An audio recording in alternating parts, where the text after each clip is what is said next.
Hello, hello, hello, everybody. We're back for another week, another stream, another League with Cloud. So after our trophy last week, I fired off like 2 leagues, which is definitely a little atypical of me, but been wanting to like grind a little bit more. So I managed to play 2 leagues between then and now, and I got 2 more trophies. So it was literally 15-0 with the current list. Have yet to play against Aragorn, which is kind of the reason we made the edits, but some of the cards have not really shown up. What did we add? We added the Andoril, Basri. Oh God, what were the other 2 cards? Sid and frantically scanning this list, trying to remember what the last card we added was.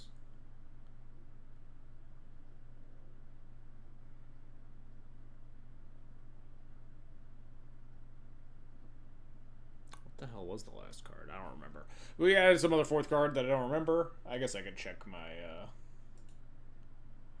post back here. Basri Tithe. Oh, the Tithe Digger. Duh. That's the card I was gonna fucking talk about. Potentially cutting. Hey, Confection Celse. Thanks for the subscription. Much appreciated. Thanks again for doing the guide for Manifest. Oh, that's you. Well, thank you for hosting me, having me on the guide. I was about to get to that. I'm always a little scatterbrained at the start of these streams, but we did the 15-0. We're gonna play some more Cloud. Andoril's been like pretty impressive so far, and then we're gonna do some bookkeeping. Got a couple of things to mention. So as Confection is mentioning in chat, I did a Cloud video guide, video primer, deck guide over with Manifest Dread MTG. So I shouted this out on my YouTube channel in the posts. But Manifest Dread MTG does a lot of a bunch of Duel Commander content, as you can see here. I did a guide with them, like an hour and a half long, talking all about the deck and matchups and stuff. It was a lot of fun. Go give them a subscription. Go watch my video. Tell me if you enjoyed it, please, because I had a lot of fun making it. If you type !YT guide, I think that's in the title. !YT guide in chat should link you straight to the video as well. If you're watching this on YouTube later, it's, like I said, it's on the posts. I'll also probably just put a link in the description. So that was a lot of fun. Thanks again for hosting me on that. To them, was a ton of fun to do.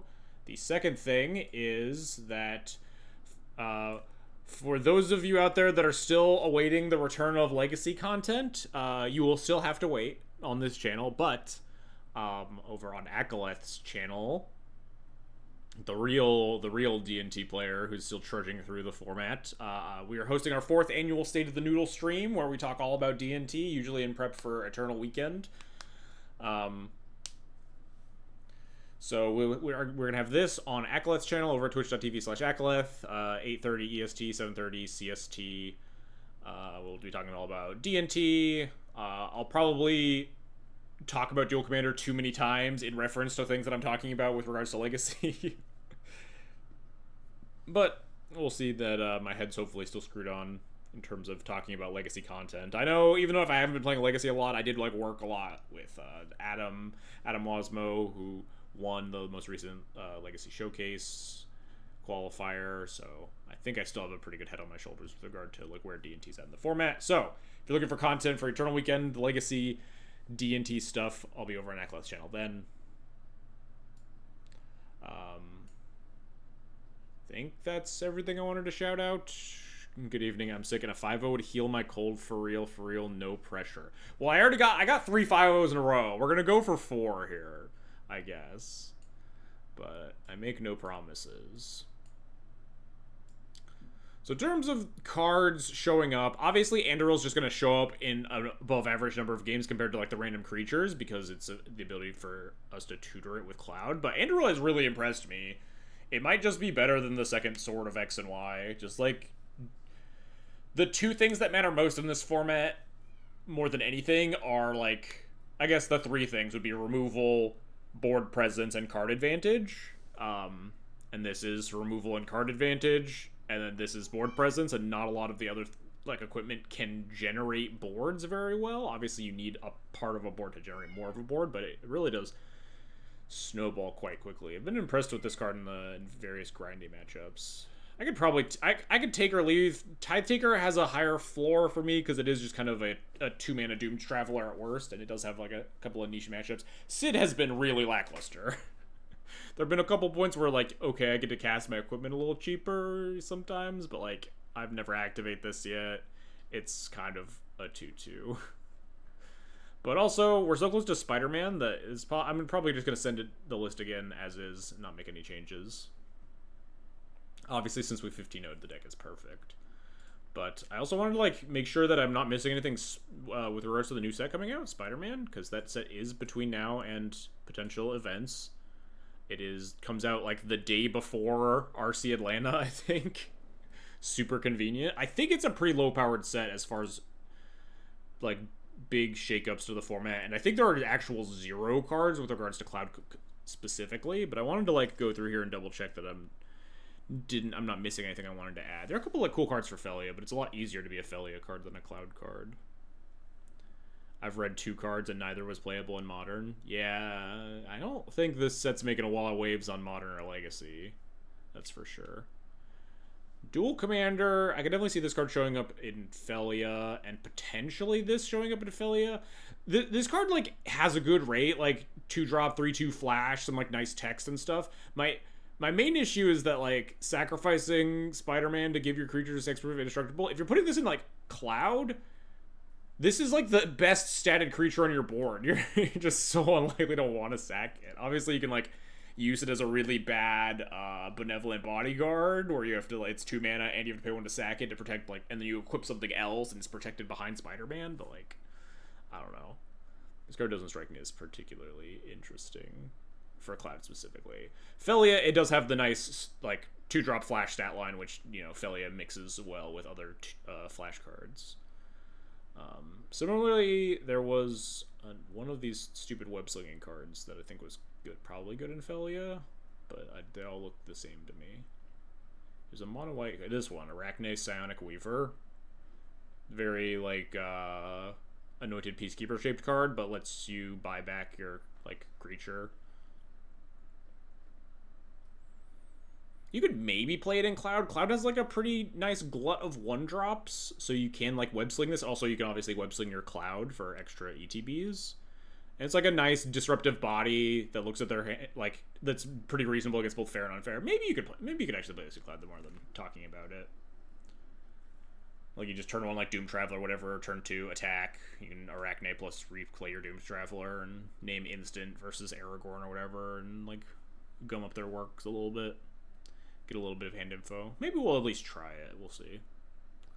But, like, none of these other cards seem particularly exciting for the format, huh? And obviously there are a bunch of other cards in other colors that I don't give a shit about. There are, like, some cool commanders. I think the blue-black Spider-Man is probably the most playable commander. There's Spider-Punk, will probably show up in, like, a lot of the red-colored, in a lot of the red decks.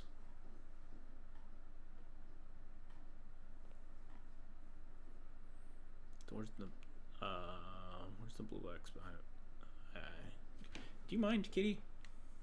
People were talking a little bit about Scarlet Spider, but, like, rolls like maybe the worst color combination in Duel Commander. It's kind of a tough sell. Spider-Man 2099 is kind of a cool commander because, you know, he casts himself from the command zone, so he instantly triggers his ability. But unclear if it's better than just, like, VV or something. But, like, 2/3 double strike vigilance for 2, pretty big stat line. Obviously you can't cast on turn 1, 2, or 3, but you're guaranteed to be able to, like, fire it off turn 4. Where's the blue-black Spider-Man? I hate that all these cards look the same. There's a Reanimator Spider-Man that maybe revitalizes a Reanimator archetype. Superior Spider-Man, there he is. 4-drop that just it turns no copy of a creature in your graveyard. In a graveyard, notably. Could be a cool blue-black Reanimator deck. And then, I guess I could look at artifacts real quick for Cloud, but none of these cards seem very good. Peter Parker's Camera is, like, Probably a cool card for Philia again. I feel like it's a lot of nice upgrades. Because it's very easy for, like, reasonable things with, like, ETBs to show up in Philia. But Cloud is a very, like, specific subset of cards it's looking for. Alright. Oh, that's enough of that. Killed a little bit of time. Shouted out State of the Noodle on Thursday. Shouted out Manifest Dread MTG in the deck guide that we made. When Spider-Man comes out, which I don't actually know when it's on Moto. Is it on Moto next week? Or the week after? Probably on Moto next week if the cards are out on for Atlanta.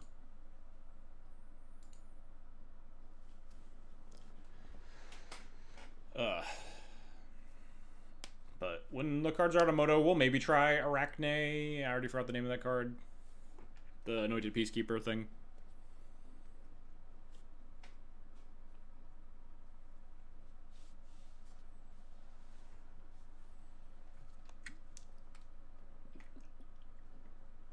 And it's cool that you could also sideboard into Arachne, but I've found that Cloud just almost never wants to side out of being Cloud because the deck is just... the card is just so broken. Like, sure, maybe, like, Felia can side into Arachne in the combo matchups and you can, like, cut Thalia. That could be a thing that you do. Because Thalia was always, like, a little bit anti-synergistic with a lot of the Felia's cards and just, like, didn't really do anything relevant. It was just a card that you boarded into versus the combo decks because you didn't really have a better plan. But Arachne can be more synergistic, obviously, with your ability to, like, pick up and replay ETB creatures at least. But I will probably continue to not think about Felia until they ban Skull Clamp. Enough. Hey, get out of here. Come on. Get. Sorry if my pop filter hit my mic there.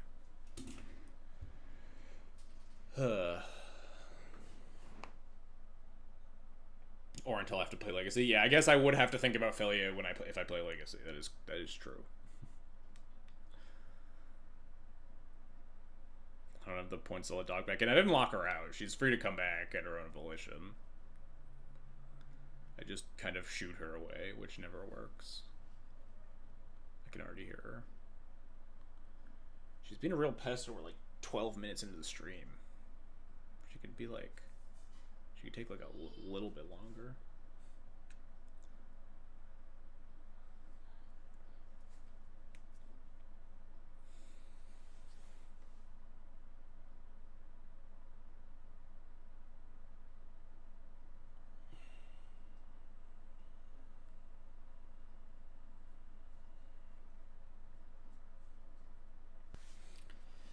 I did my resident spying in the French Duel Commander server today, and I saw...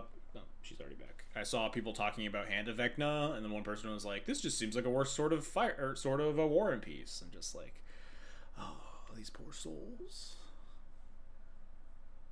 Meanwhile, I won my my third trophy, beating Leair with Hand of Vecna. Oh, speak of Leair, we're up against the Leair Goat. Winning the die roll's huge. His hand's very good. And by very good, I mean has a couple of pieces of interaction to go along with Cloud into hand. Certainly a hand where I would like to have Etherstorm Canonist in my deck, but it is what it is.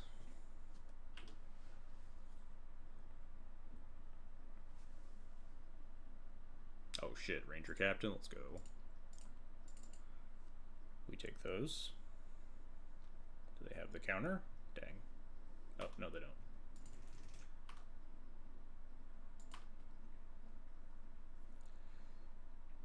Tant time. This would be a spot where War and Peace is probably better than Hand of Vecna because we have Sigarda's Aid. But obviously you don't always have Sigarda's Aid. I think we're just jamming hand and getting it countered, and then we're just like gonna Ranger Captain into turn 4. We Ranger Captain into Benevolent Bodyguard and make them beat that.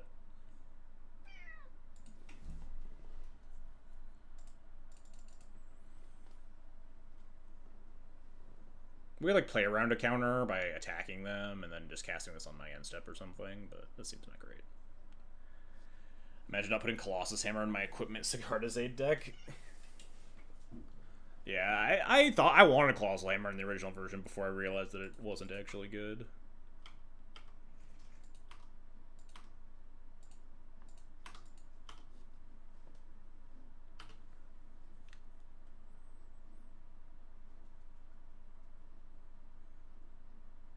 Brawl. Do I have to plow this? I probably do, huh?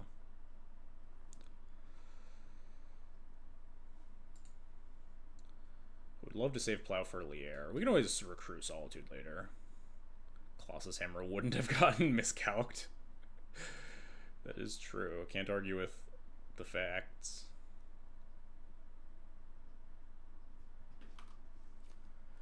You know, like 1 mana counterspell this. Get your loot. Snap Brawl. I mean, I guess.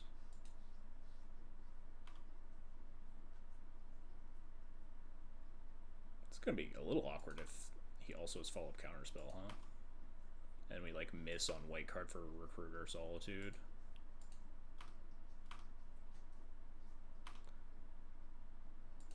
I guess we have like we could have just Recruiter Skyclave next turn. We have the ability to have 6 mana.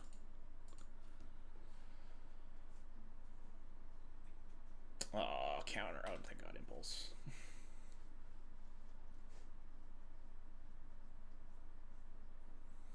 Could even recruit Sash if we wanted. Bodyguard to protect the Ranger Captain. Do need to kill him before Tail's End / Stifle / whatever.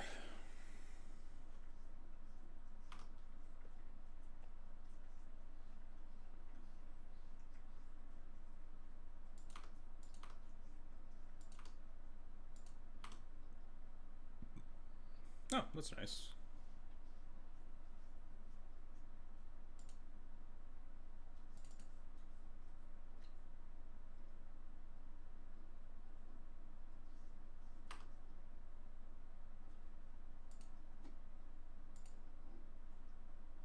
I guess I should attack first.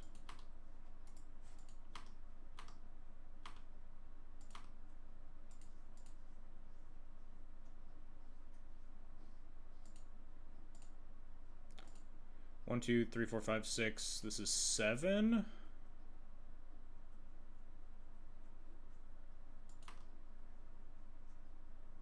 If I get... Nothing is free damage except Stoneforge is 2 damage because I can go get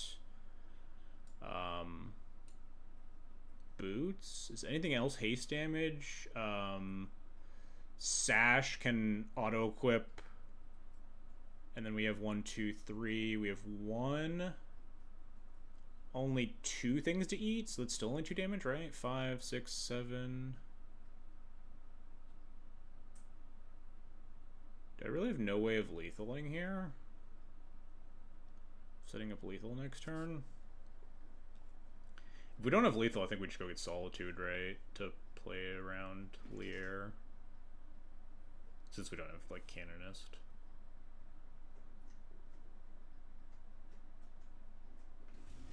I guess no, we have Sigarda's Aid, so we could just get Stoneforge into like Fire and Ice or something. That's gotta be better. Stoneforge Mystic sets up lethal, right? 1, 2, 3, 4, 5, 6. We have 7 whole mana.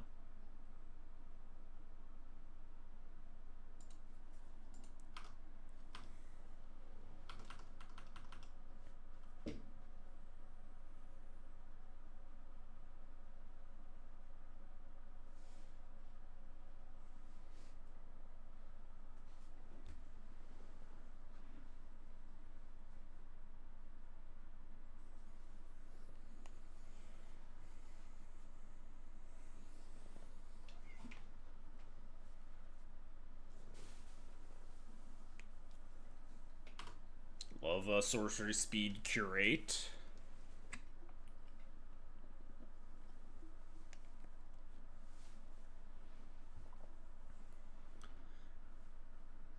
Putting counterspell in the graveyard, huh? Put counterspell into the graveyard and one card on top of their library. So, oh, that's what that is. Wild Rose Rebellion. Why did they make worse Serum Visions? It's an instant, and it puts cards in the graveyard. Notably, Surveil is really good with Leair, right? Because you just get, like, this becomes something close to draw 3.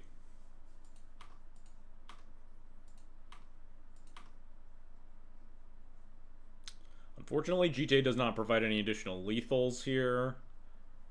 Because I don't have anything with, like, double strike or some shit.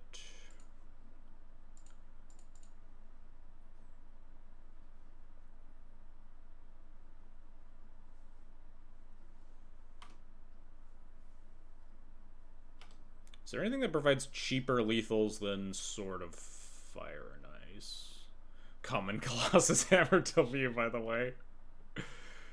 I mean, you're not wrong.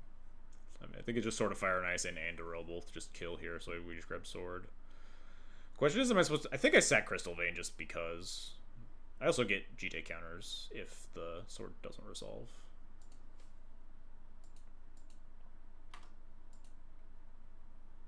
We sack Crystal Vein in case playing around, like... I don't even know what, like, other miscalc-shaped cards there are that aren't just lose focus, which could still counter.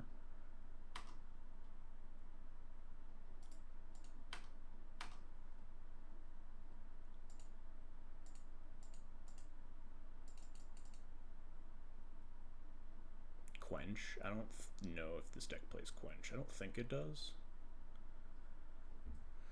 I guess Sash was lethal, because we could put a third card in the graveyard with Crystal Vein, right? Oh, shit, we didn't play around Repeal, huh? Oh, well. I guess we couldn't play around Repeal. We get GTA, though, which means 4 GTA counters means that we can stop Leair.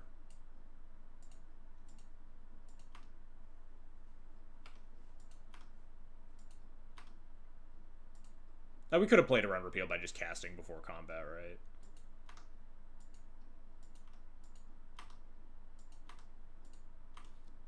Well, let's see if they can beat 4 GTA counters and Ranger Captain and Benevolent Bodyguard.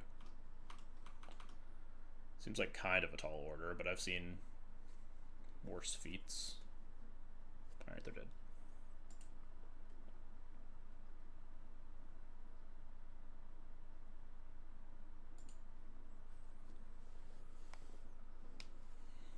Yeah, Leair doesn't play, like, all the different 2-mana counters. They play, like, a decent amount. But the only thing I can think of that makes you pay 2 exactly there is miscalc and lose focus. We have a 1-drop, and we have Flute as a disruptive card, and we have 3 lands, so this is just a pretty fine hand.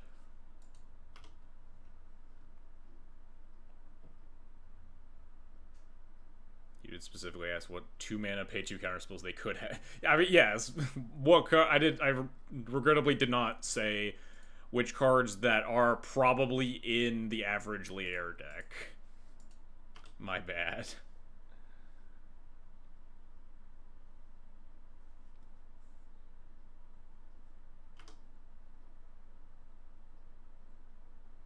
Oh, wow. Really down on those lands, huh?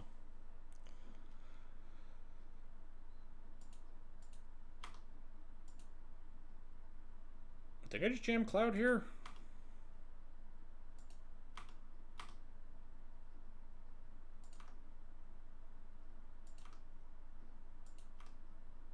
With only 1 mana up, I think I like jamming Cloud. Damn. We could leave him in the yard, but I'm probably just gonna like Flute and Felia next turn. I'm gonna put him back in the command zone. Luckily we have Pride that provides like a pretty reasonable clock in the interim here. Upkeep, opt the last Brainstorm card to the bottom, sure.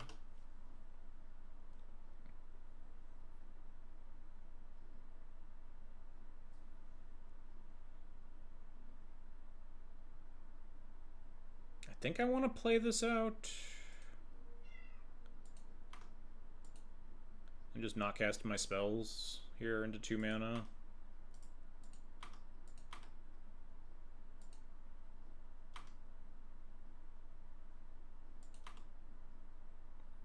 2, 3, 4, 5, 6, 7. Yeah, we couldn't get to City's Blessing anyway.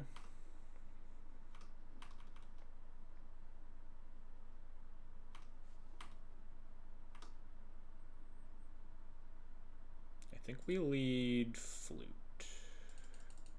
Play around a Miscalc.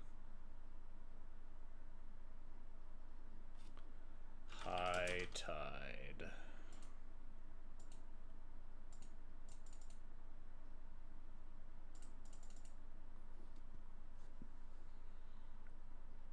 Counter this? Sure.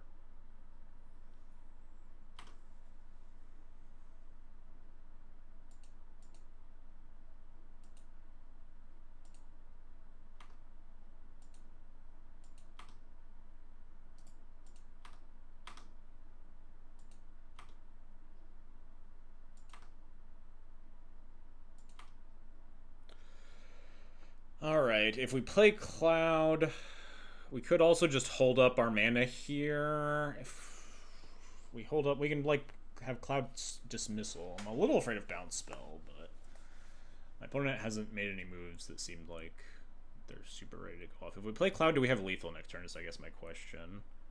Play Cloud, I have to play land from hand, and I get Hand of Vecna, so I'll have 6 cards in hand, untap, 7 cards in hand, cast Hand of Vecna down to 6 cards in hand. That's 14 by itself, plus 1, 2,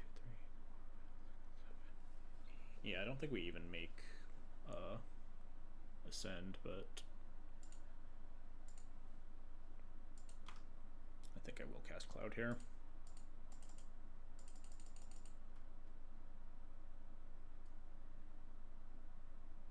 Oh, there's the Miscalc. We will leave him in the yard this time. I don't think we're ever going to cast him another time. We might play 4 more next turn. Who knows?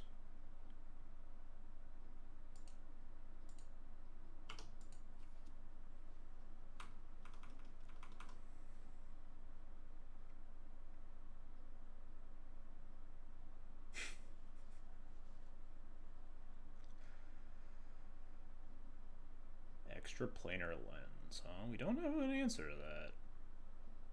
That's a really good card to Felia, and we don't have our Felia active right now, unfortunately.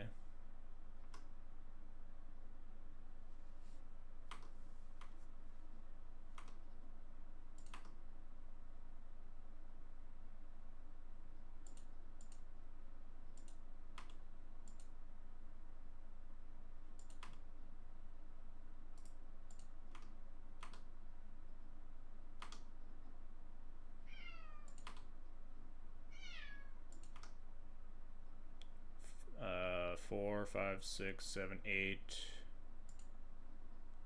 9. Say go.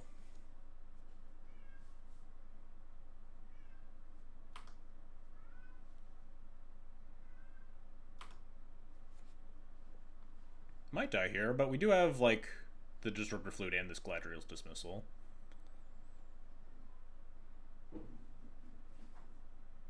So we'll just have to see. Also the ability to, like, cast Flute in the face of a bounce spell.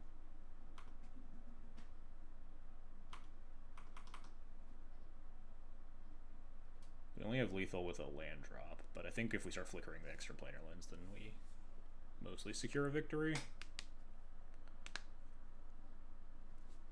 Transmute for like a bounce on Flute, maybe.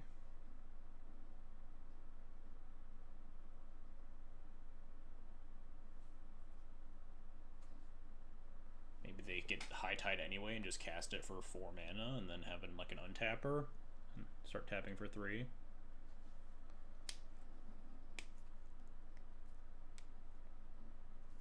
Yep, there's High Tide. Oh, just prepping for a future turn, sure.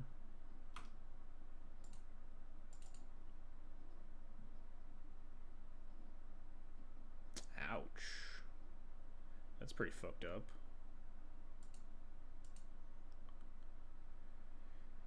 And now we can't draw land? God, Memory Lapse is a real rude one. Are we just gonna die here? We have no ability to lethal them right now? I mean, we have Galadriel's Dismissal, so we're not, like, dead, but a not unreasonable chance.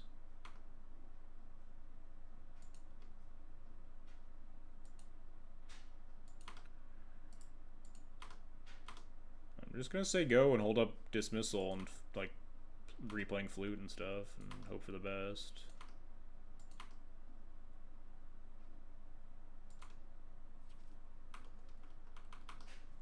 That memory lapse was particularly brutal. If we had just like the ability to draw land, we could lethal with like Formula for boots.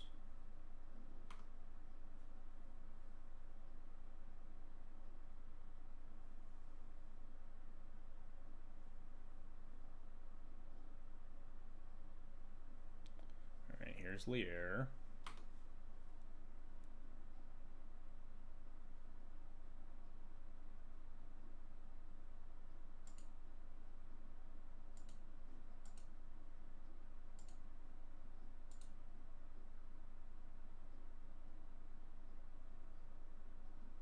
Maybe I'm supposed to wait until... I don't think I can ever, like,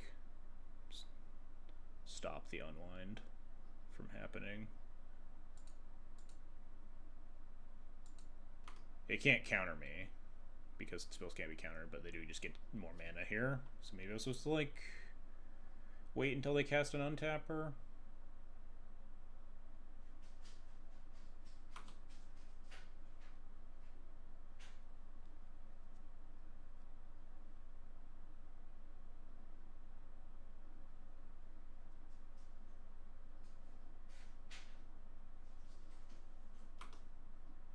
Doesn't feel like, feels kind of wheel spinning-y, but obviously they could find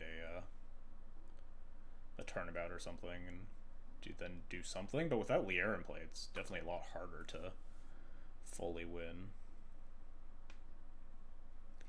Luckily, as the not Leair player, it's not my problem.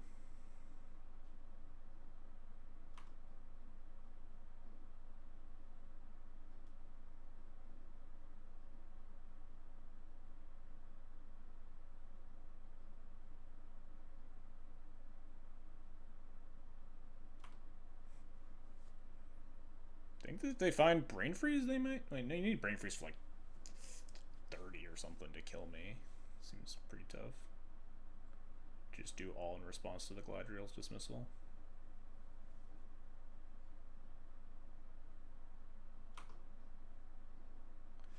Frantic Search again. I'm just gonna F6. We can un-F6 if something happens with our Galadriel's Dismissal.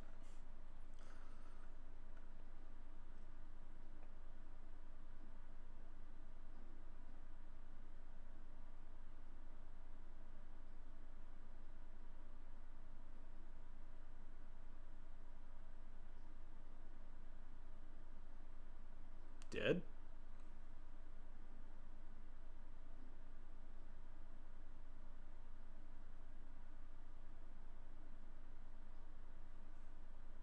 Got a lot of mana there. Luckily, Galadriel's Dismissal doesn't kill it either, so they can't just like make a bunch of mana and then recast the Leair. Oh.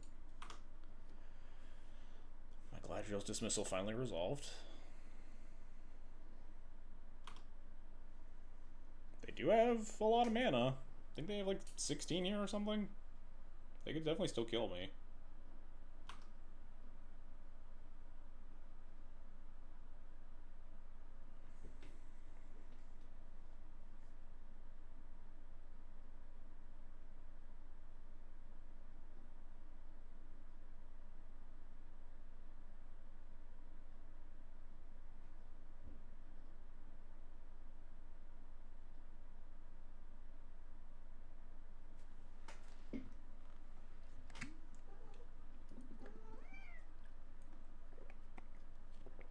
Reveal consult the star charts. That screams that like we're not killing. I mean, looks a lot of cards still, but definitely seems like we don't have a full plan here. We're trying to cobble together Storm like 29 or something. Which, I mean, they could. They hit enough like cantrips.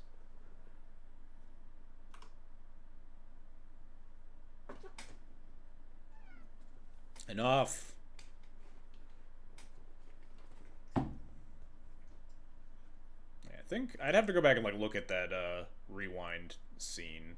I think maybe I was supposed to wait on the Galadriel's dismissal. Ooh, mill me. I think that maybe matters. 87 to 85. Actually, no, I don't think that does.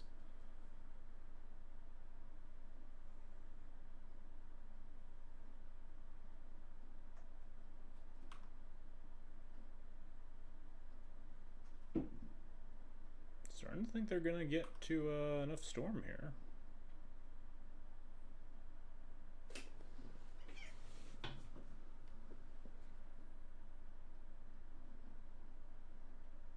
I think they need storm 29 to kill me, right? Storm 28 maybe? 28 times 3, 60 plus 24. No, it is storm 29. This combo's kind of boring sometimes.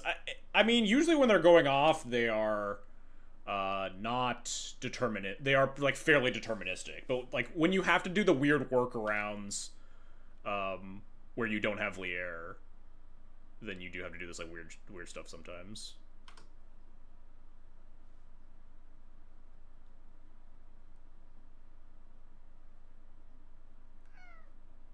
Aha! We did it! Only Storm 26! Yeah, these are definitely like the atypical matches with Leair where you have to like... They had like a billion mana. If I just had any removal spell, they could have just recast Leair and killed me very easily. But like, specifically Galadriel's Dismissal made them jump through a lot of weird hoops to try to win there. It's not often that you get to like generate that much mana and you can't just like cast Leair 2 or even 3 times in the same turn at that stage to just go off from that position. They did almost get me. I think, like I said, I think I maybe should have waited on the Galadriel's Dismissal. I think their only undertapper might have been that rewind. I should have like let them cast a couple of their instants first.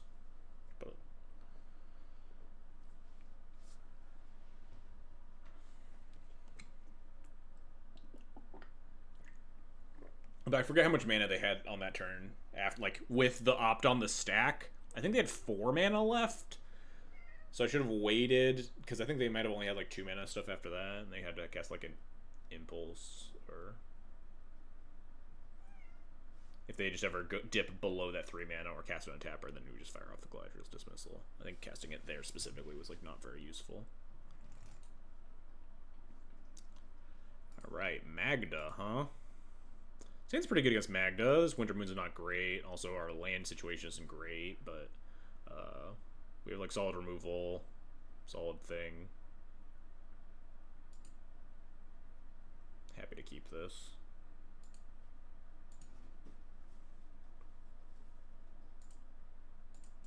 Boots. Next turn we can just Tithe Taker. If we rip a land, we'll cast. What is your problem, kitty? Get out of here. Get. Stop knocking stuff off the desk. What is your problem? The hell is that? Scrabbling Claws? That makes sense. Just targets me for their Magda. Oh boy, my favorite card. Not very good here, that's for certain.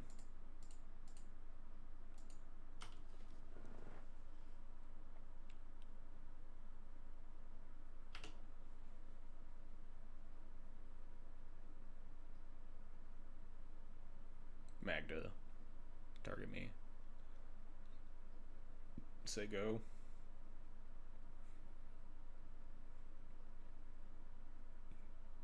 Yep. Yep.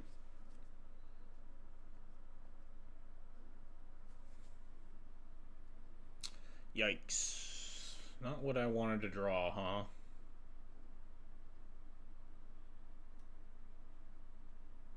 Well, let's rip some seams.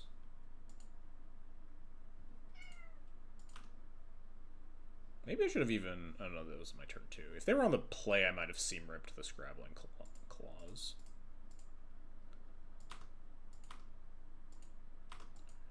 Go get him, Tithe Taker. I believe in you.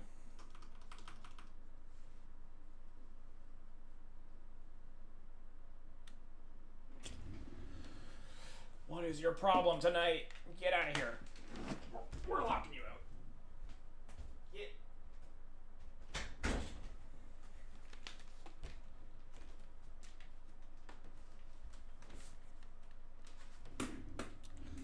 Alright, more Magdaing. We can solitude this.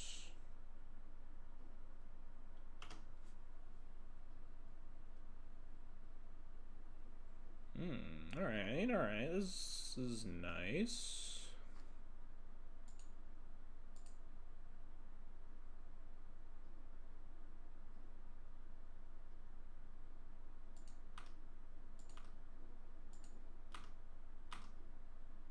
I had the pleasure of someone telling me Cloud is easy to pilot, just get clamp and win. What is this? Oh god. What have you done?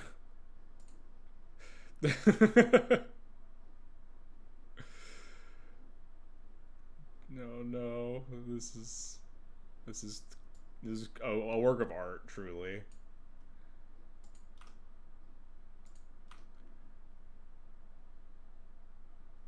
I think we salted this pitching Giver and just play Stoneforge here.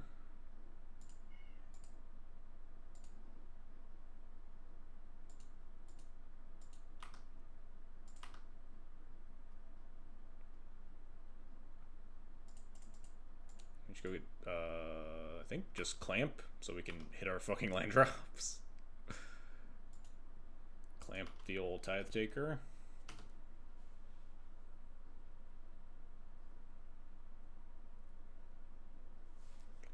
Solituding the Magda is not my favorite play in the world.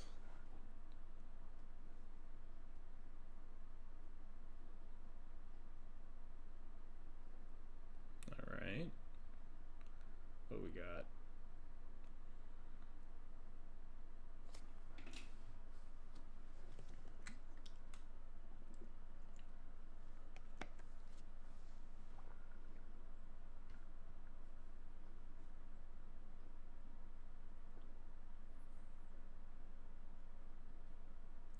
Fiery Confluence?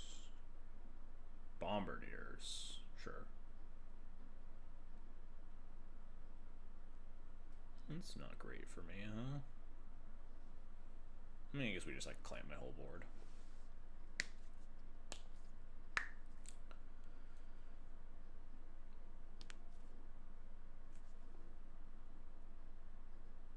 If a card left your graveyard this turn, clamp. Wait. So this is not going to do anything, right?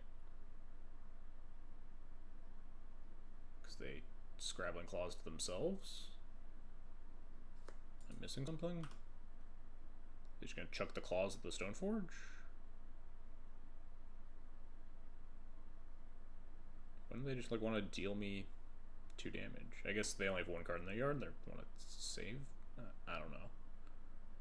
No, because then they're gonna, if they're gonna sack the claws, then they should just target themselves.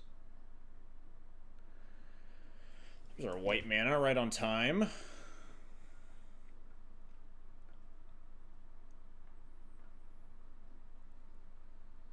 So we could Cloud here instead, but that seems not great. We are going to kind of get our shit rocked here, but that means we just want to, like, dig with Clamp for removal. I think I want to attack first. I think I'm fine if they want to trade.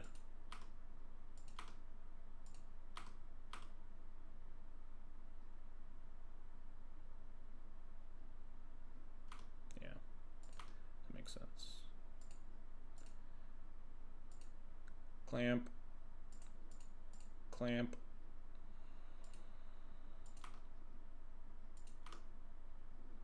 Alright. We're just gonna clamp again. Playing creatures into the broadside's not very exciting. We're gonna get like chunked for a pretty good amount, but we just want to like clamp for removal for broadside anyway.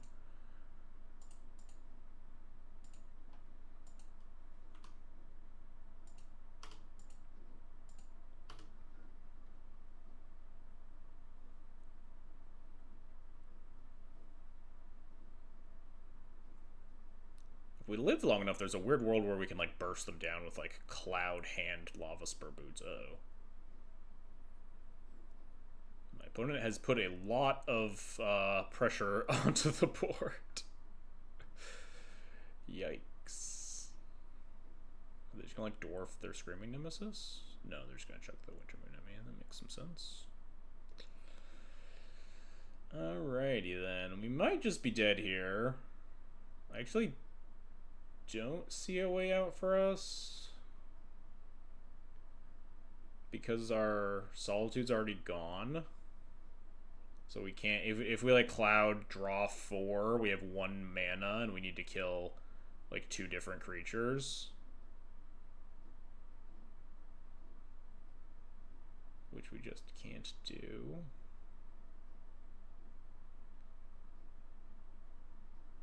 We have a Cloud with haste, but not the mana to, like, equip a Jite. I think equip Jite wouldn't even do it here anyway. If we clamp Skrelv, then we have colorless is the issue, so we still can't cast 2 spells. Yeah, I think we're just dead.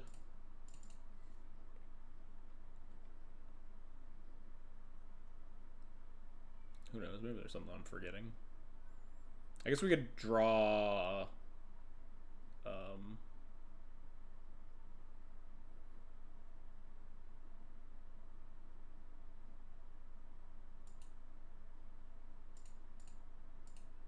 if we draw, like, Flare of Fortitude, I guess we get to live a turn, right?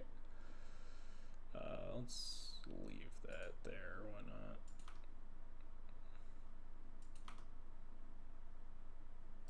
Alright, good enough. Oof, missing that land drop hurt pretty bad.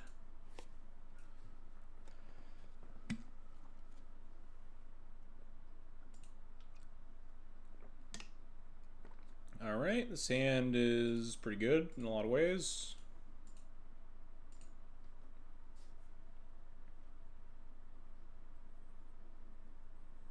Basri into potentially Cloud.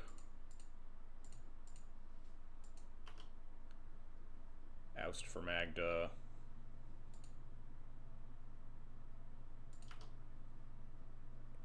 Cloud probably just grabs Clamp. See if my Basri wants to die.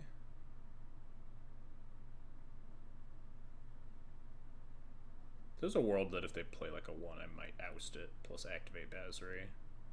Alright, fair enough. Dead. Let's start clamping.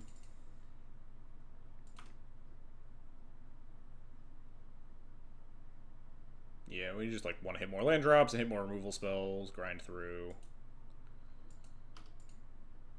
We might not clamp next turn. Although, we kind of want to. Ooh, no Magda. That means they're going to remove Cloud, which means we don't want to clamp.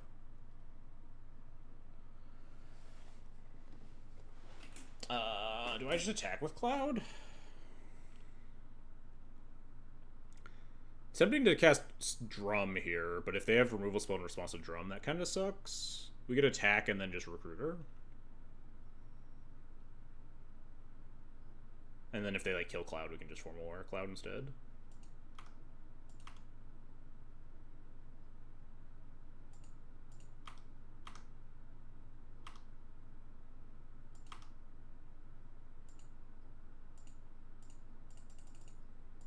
I think I'm just gonna go with Solitude to utilize my likely abundance of cards in hand.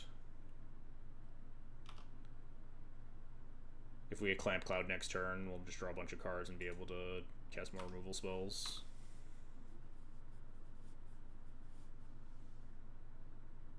It is a little dangerous to leave Cloud in the graveyard against the deck that has like a bunch of things that target you for their Magda, similar to the Ketramos matchup here. So I think we also have like the ability to form a Warback Recruiter after clamping it or something, so I think I'm just going to let Cloud go to the command zone here.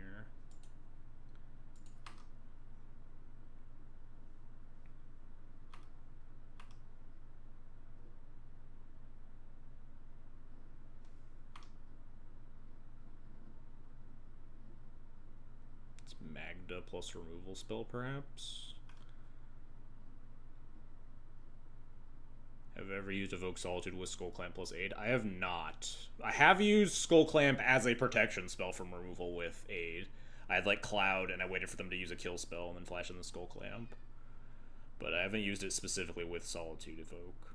I think about it a lot whenever I evoke Solitude, though.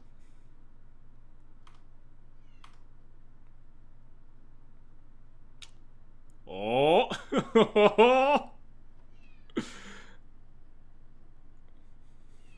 The dream? So we lead with Aid here, in case they have removal, and want to just cast it on Recruiter in response. And then if they do, then I think we genuinely want to execute the Solitude plan, because we want to draw cards.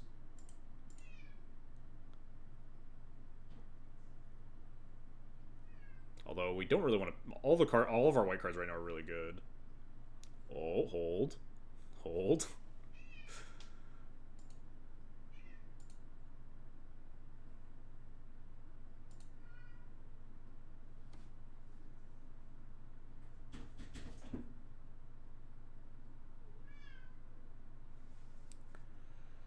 So now we Portable Hole or oust the Magda? I think we oust it. Portable Hole probably has a reasonable amount of stuff to tag in this matchup. And oust is much better against commanders.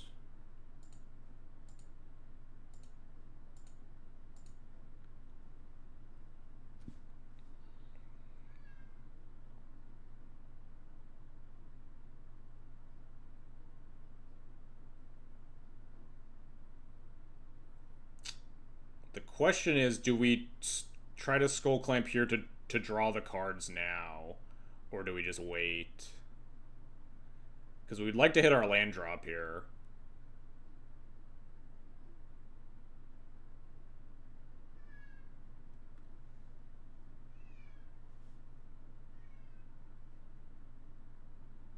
It really feels like they have the removal spell, but if they had the removal spell, they should have cast it in response to Aid to get their treasure.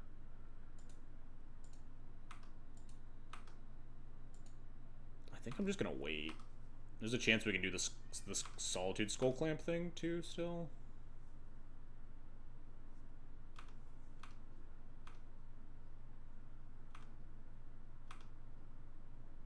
There's a land, that's nice.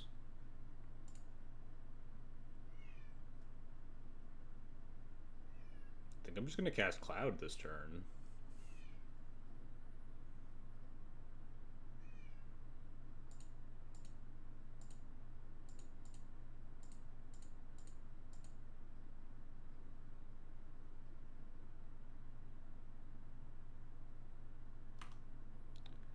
What do I get here? Sort of Fire and Ice is pretty messed up versus the mono red deck, especially with like Aid. It affords me another like an instant speed protection spell. Yeah, let's grab Sword.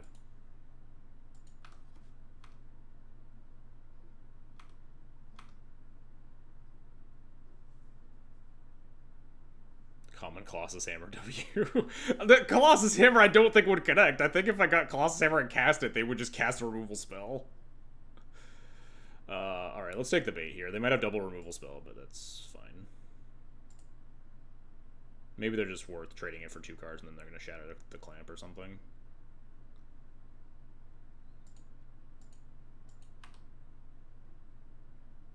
In response, they have like an Abrade or an Untimely Malfunction for the clamp. Oh, sure. Just trades with 2 removal spells. That's even better.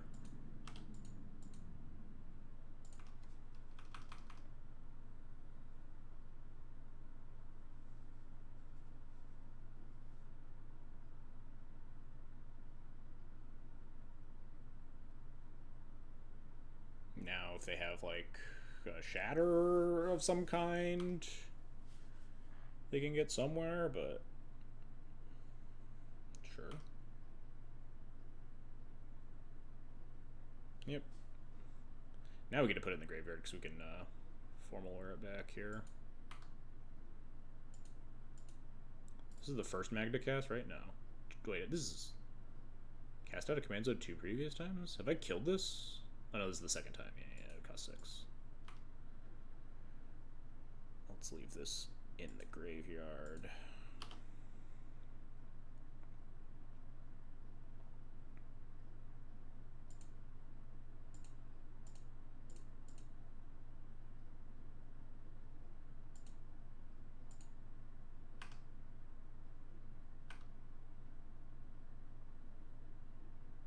Okay, yeah, I was just gonna go get Masterwork and go get Recruiter and Portable Hold the Magda and put the clamp on the cloud, and they were just like gonna be very dead. All right, that worked out. Unfortunately, we didn't get to do the cool Solitude thing.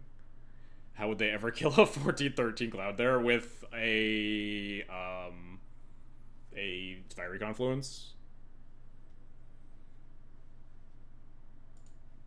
Shatter the 2 equipment and deal 1 to all.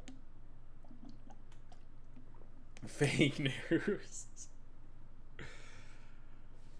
Fair enough.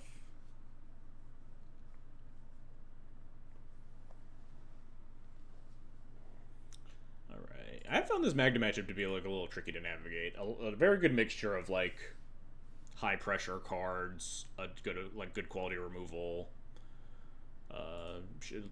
density of shatters, stuff like that. God, I hate that this hand doesn't have any removal for a turn 2 Magda, and we're on the draw. But it has like 3 lands and Doomed Travelers to go with Skull Clamp, so I have to imagine it's good.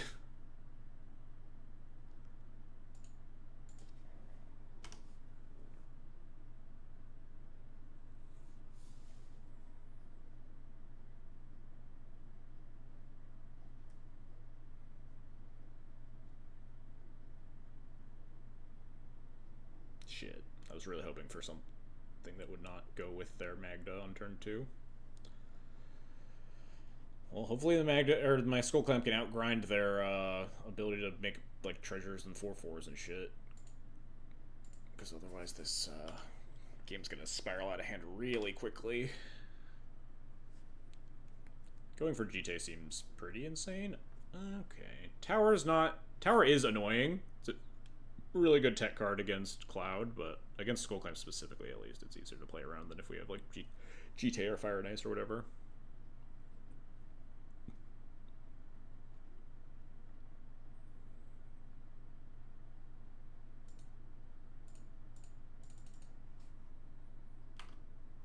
Yeah, maybe I should have just mulliganed. Didn't I beat you with Tower and Paper once? Did you? I don't recall. I've definitely played against Tower and Paper on more than one occasion. Does trigger on my turn too? Does, right? So I can tap this, then hold up Tower activation. And I don't have enough mana to double equip here. Never mind.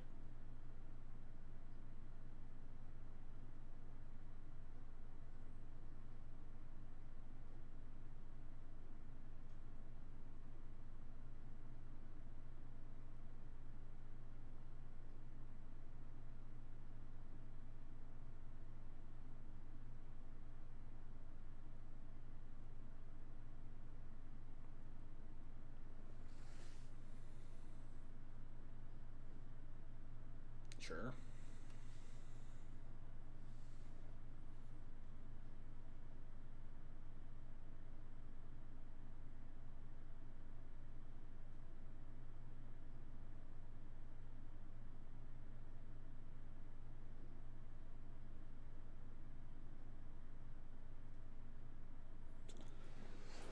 Does Saga do anything for me here? Like if I start having it tick down, does it actually find me anything? Mana, Masterwork, or Boots? Not really.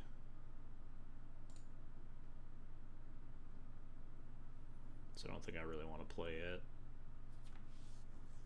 It could help lead into like an Armageddon situation, but I feel like if I'm getting, it's just going to go really poorly versus my opponent's online Magda the Horde Master. I think we just clamp the Hunted Witness.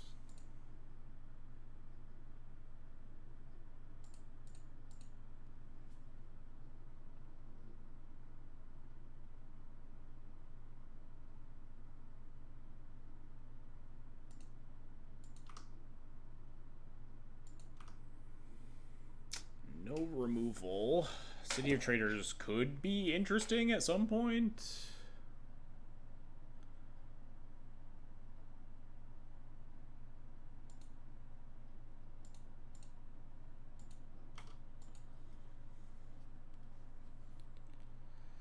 Pure Steel might also be interesting. We have 2 artifacts. If we get like free, like Pure Steel plus Skull Clamp can go nuts sometimes.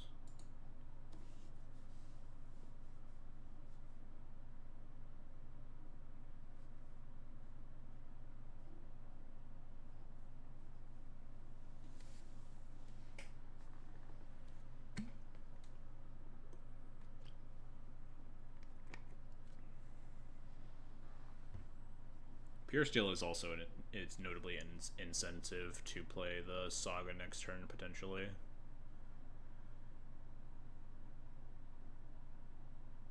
Yeah, we'll put it back in the command zone.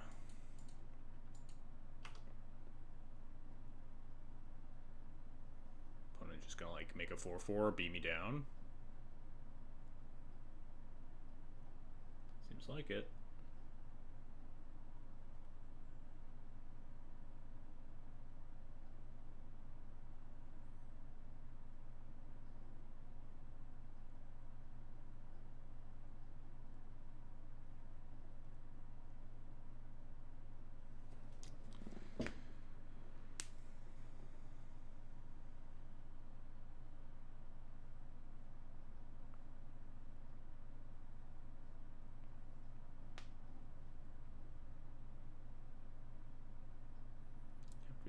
This fear of missing out. We'd like to get the Ghost Vacuum in play to make sure that this thing isn't going to like double up Scorpion Dragon attacks at some point.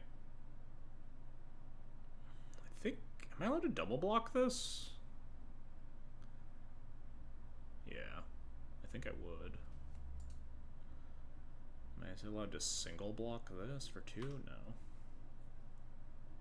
Because they have Tower here. Prevent me from drawing 2 and making a treasure.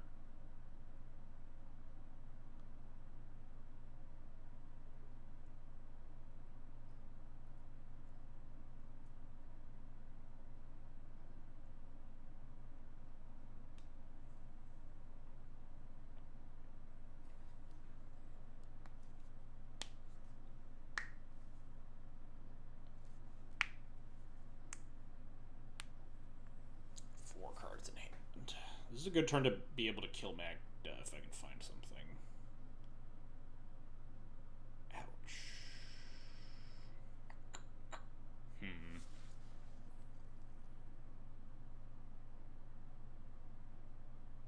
I mean, I could technically Pure Steel Ghost Vacuum Masterwork and just draw 6 cards, but that seems heinous because I'm totally tapped out. Mono red players should switch to Magda or whatever. I mean, these are like extremely different builds of the deck than like mono red aggro, right? Just like entirely different matchup spreads. Almost like not a lot of very similar cards. Yeah, I agree. Very much better against like class, and I think the mono red deck is not very good overall. I guess it would leave me with 1 mana. I could like City of Traders, Ghost Vacuum Masterwork, Pure Steel, but. Then what? Is that better, maybe? It's gonna cost me 2 mana to draw 4 here. I have a lot of 1 mana removal. If I just, like, burn my Masterwork and make 2 Skull Clamps, and does get my Ghost Vacuum in play, which is nice against the Grimlavamancer and the Fear of Missing Out.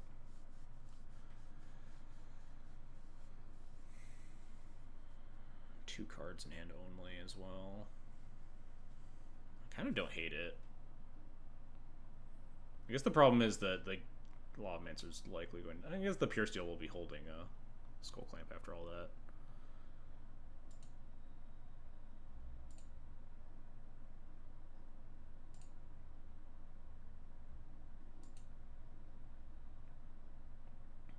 I guess we could draw a 7th card too, because we can play Pure Steel into Masterwork here.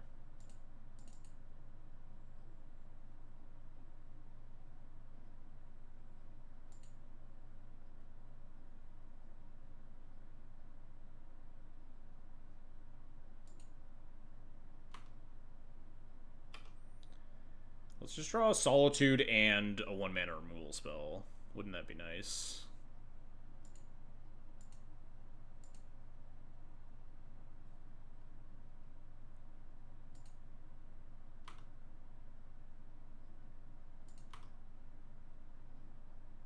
It's pretty nice.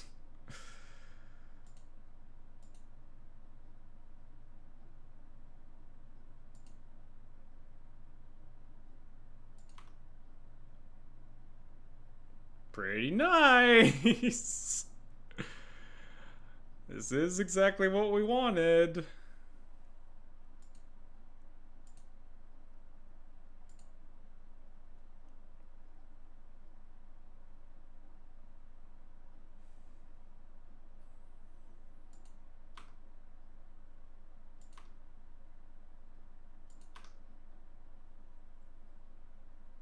Also, let's just, like, keep this soldier token, potentially. Otherwise, I mean, is the soldier token worth? We could also attack with the soldier token, notably, gain 1 life. The next question is, am I supposed to they have 2 cards to hand. Do we Solitude the Dragon or the Lavamancer? I think I want to Solitude the Lavamancer. We're at 14, though. Going to 8, probably. Pretty rough. Lavamancer feels like it could definitely take over the game. Although I guess it's going to be hard to keep the Lavamancer stocked in the face of the Ghost Vacuum and, like, repeated activations.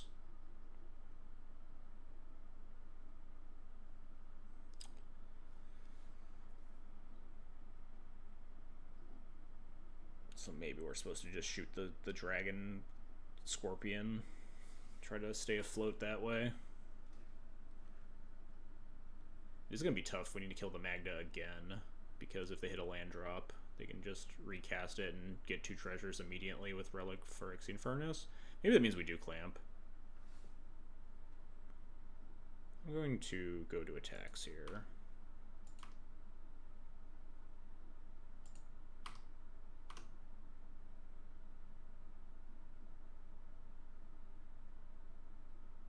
Just never, ever, ever blocking here. Yeah.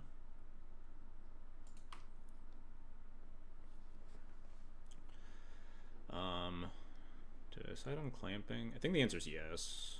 Because we need to make sure we dig for more removal for follow-up Magda. Those aren't removal spells, but we can move a couple of them to discard. I guess we could technically draw 4 here on the Pure Steel, but that's probably insane. I'll just put 1 on it. There's a world where I cast this Armageddon if I stabilize this board.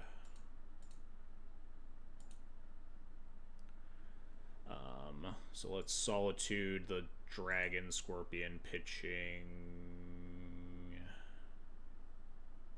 Razorgrass Ambush, I guess. This one seems very hard to cast reasonably. We're going to be tapping out most of our turns.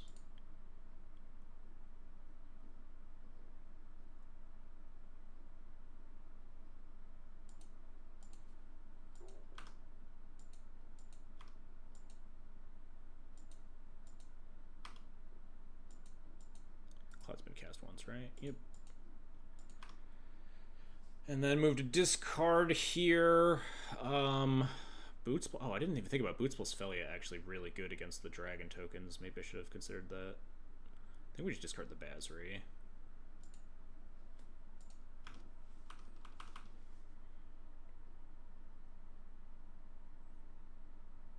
Maybe I should have Solituded the Grimlawfamancer, and then we had Felia plus Boots. Oh, they didn't hit the land drop. That's huge for me.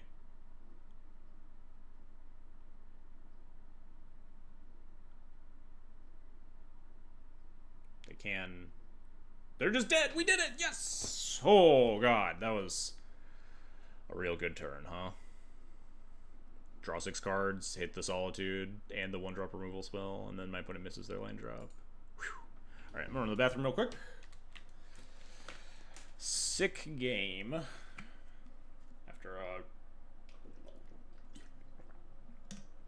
for a little bit of a rough start. I think there's a chance I needed to mulligan that hand. You like really want removal early to handle like the Magda getting too out of hand.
Alright, we're back.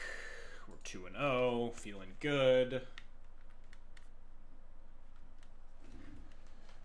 Huh.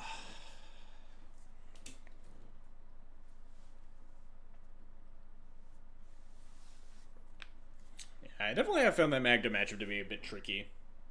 I haven't played it a ton, so I'm definitely not the most adept at navigating it, but hit it a few times. Real good mixture of cards that threaten. So like it's tough for them to keep up with Skull Clamp, so that they also have like the angle of like really fast pressure. But they also have a decent chunk of like removal and shatters and stuff. So if you try to go alternate routes, and like removal on Magda is important, but it's also not that good, especially if they have like the turn 1 Scrabbling Claws, Relic of Progenitus thing, because they can just curve into Magda repeatedly with it, as long as they're hitting their land drops. And you know, turn 1 thing, turn 2 Magda, make a treasure, untap, you hit land drop, have 4 mana to recast the Magda, and then tap again. You missed the match against the Leair grinder guy. How was it? Easy peasy. I mean, my opponent got to like storm count 26, I think, in game 2, but they did not get all the way there.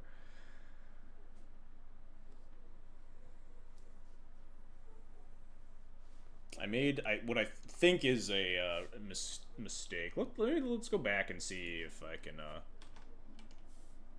If the next round doesn't start, but before then, let's pull up the VOD to see that rewind turn. Or whatever the card's called. Rewind's the 4 mana one? I don't know what the 3 mana one is called.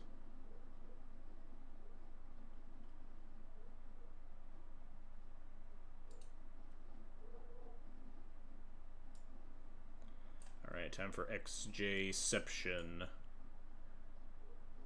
Leair fizzling when it's starting to go off properly. Yeah, well, they didn't go off properly. They had a really awkward sequence of events versus a Galadriel's dismissal. So it's like they made a bunch of mana, but they couldn't recast the Leair because it phased it out.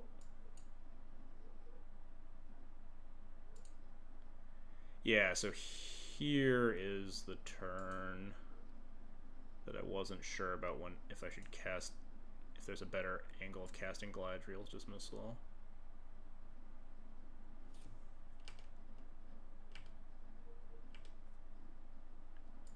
Okay, here we go. Let's see if we can zoom in here. Can I zoom in? Can't fucking see any of the cards in their graveyard. Brainstorm, Spell Snare, Remand, Miscalc, Unwind? Is that the card? Unwind is the card in their graveyard. Moment of Truth, Dizzy Spell, Memory Lapse, High Tide. So they have cast this High Tide, which means this taps for 3 mana, which means they have 4 mana here. So yeah, I should not have cast the Galadriel's Dismissal here, because they don't currently have anything else to cast without going under 3 mana, and then they can't cast the Unwind. So I should have just waited until they cast either a different... If they find a different untapper off the opt, then I cast the Galadriel's Dismissal in response, or they just fizzle there. So I just kind of fucked up, and luckily did not get punished. Our opponent is named Doggo10358 and is not playing Felia. Feels a little disrespectful to the name, but okay. Hand seems good. We keep these. Rip to our sort of Feast and Famine, our sort of pro-Grist.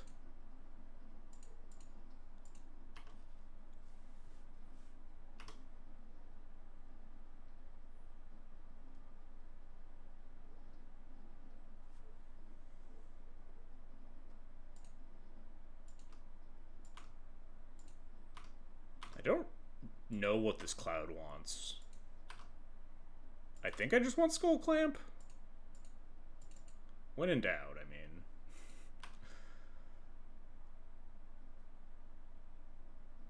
It's either that or Formal Wear, but I think it's fine to just get Skull Clamp here.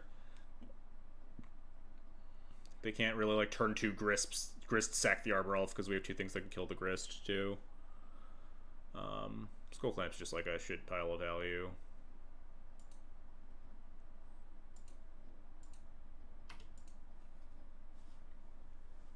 Like maybe we even want GT, but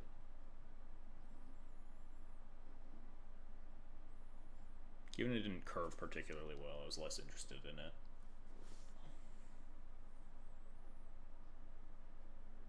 I guess they could just like Grist Plus here, huh? That is kind of annoying. I didn't really think about that. But did I really have an avenue against that? I guess Formal Wear was the choice against that.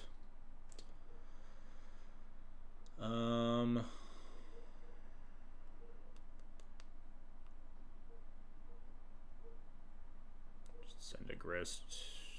Bot Mom. Don't play Clamp into like Abrupt Decay stuff.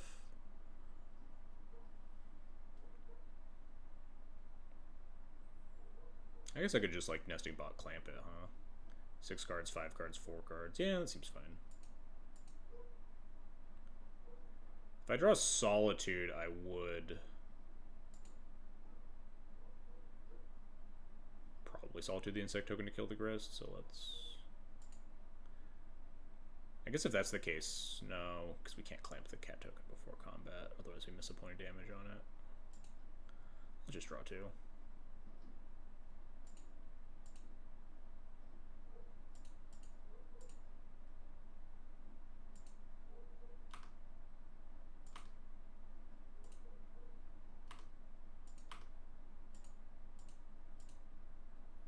1, 2, 3, 4, 5, 6, 7, 8. Damn, unlucky.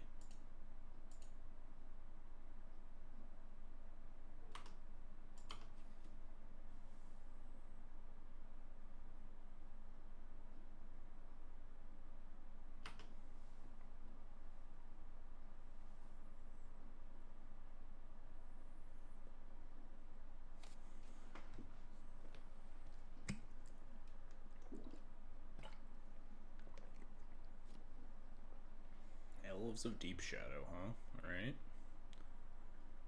Really regretting my decision to not grab a, oh, that's pretty good. Grab a Numazawa's GT, huh?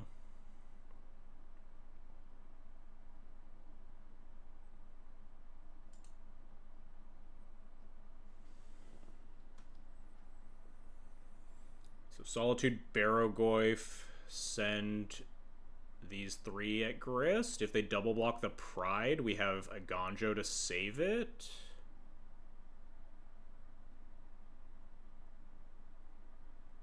I mean, we could also, like, Hand of Vecna. Get the Grist chump blocked. And then just, like, clamp once. Maybe that's fine, honestly. Or get the Cloud chump blocked and save the Pride. And we can either clamp or play Mom. My pitching the Voice of Victory? I think so. Voice isn't that exciting here.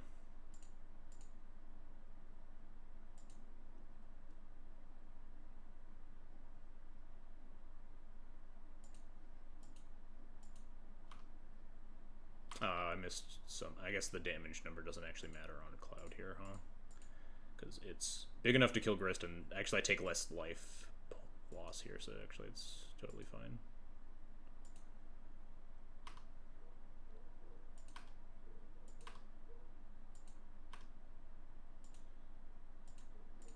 At Grist, at Grist, at Grist, at Grist. They could choose to kill the Pride here at the cost of their Grist, but then we also kill their Elves of Deep Shadow. I think that trade is completely fine with me.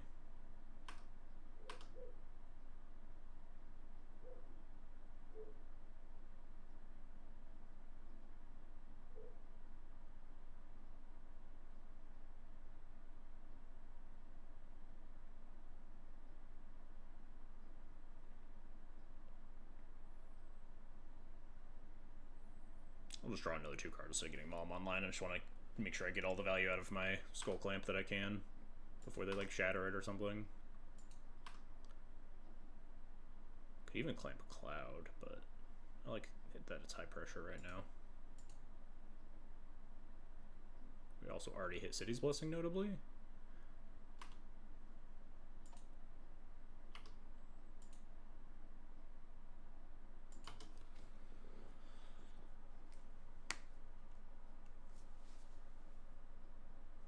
Alright. Grist at 2.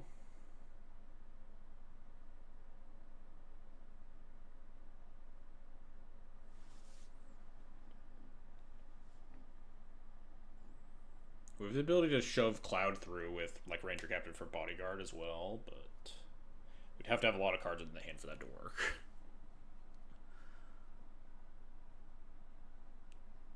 Probably better to just do it over a few turns.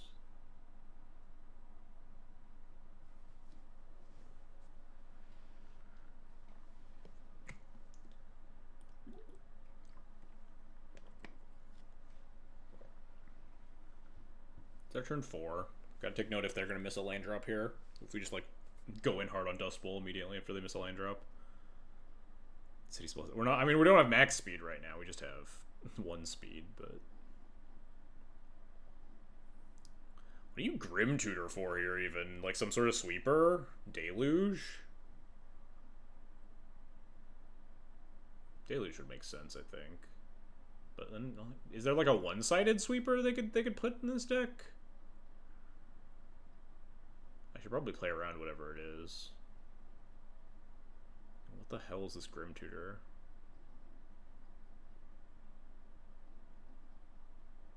I can't imagine that was the Grim Tutor. Some Grists play the Alluring combo? What Alluring combo is there in green-black? I'm like super out of the loop.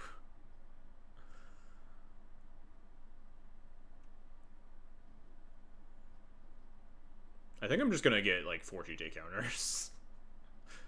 I think that's my plan this turn. It's just Stoneforge GTA on Cloud. The 5/5. Oh, a Sarah Rack? I guess that makes sense, huh? Can't stop that with 4 GT counters, though, huh? Can't stop that with Ranger Captain either. I mean, I guess I could kill the Fauna Shaman. And, yeah, no, and I would, like, shoot all their creatures. I would kill the Fauna Shaman and their Dorks, right? And then they would have to have, like, Alluring plus a Sarah just in hand. Which they obviously could have, but I don't really have a lot of counterplay to that.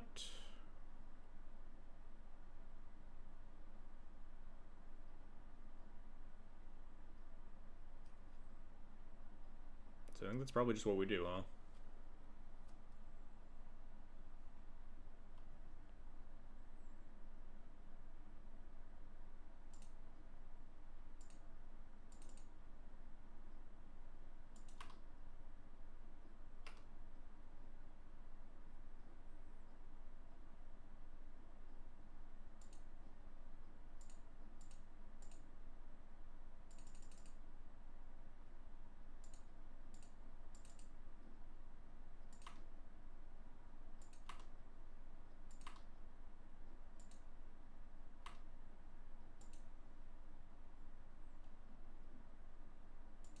send this at face and these at Grist. If they want to, like, block to eat the Pride with the Fauna Shaman, I think that's fine. I don't think we need the Pride if we're playing around Wrath anyway, and it just saves us a GT counter to kill the Fauna Shaman that way.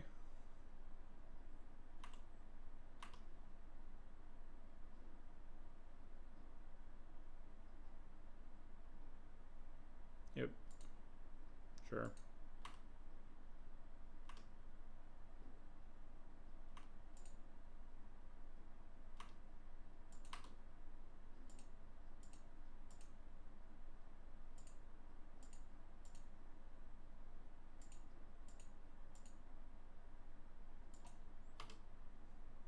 This is not my finest moment into exactly Toxic Deluge, but I think we, like, still just kind of beat Toxic Deluge. Yeah, they're dead. We did it! I don't know what they Grim Tutored for, but wasn't good enough.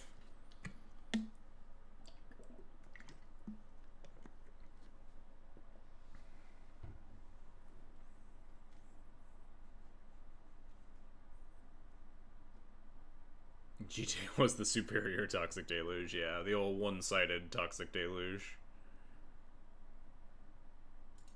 Deluge, I guess? That's the correct pronunciation, right? Deluge? Any linguistics experts? Want to tell me how dumb I am for saying deluge? This hand seems okay. Oust for turn 1 Dork is nice. We're a little land light, but we got 2 at least. Alright, no turn 1 Dork. Well, we have turn 1 Springleaf Drum. That means we have, like, the potential for turn 2 Cloud into Oust. Or even, like, you know, other options. Cathar Commando shoot a thing.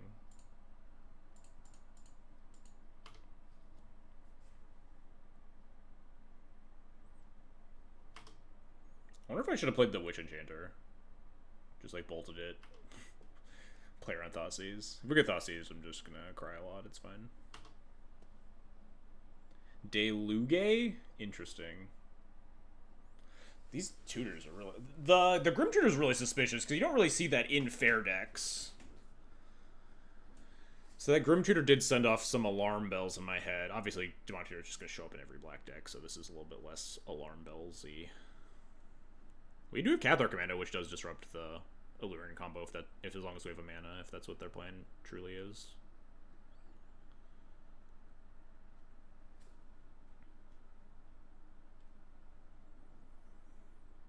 We had, like, Pure Steel Boots Cantrip. Is that good?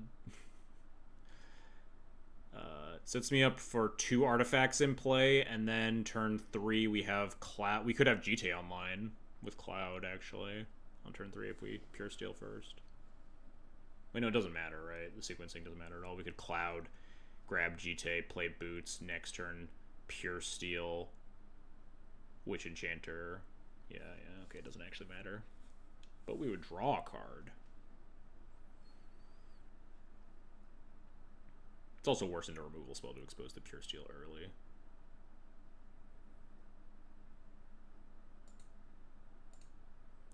The Cloud doesn't attack into a turn 3 Grist very well, though. But I guess we can just do the Pure Steel anyway, because it can have haste with the Boots. We can just attack with the... We can pivot to the Pure Steel instead of the Cloud. So I think setting up the Cloud is fine. I think we do just get GTA here.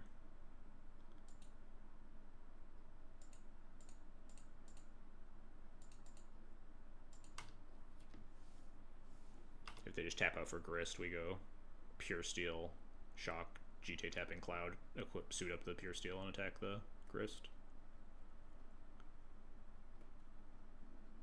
No!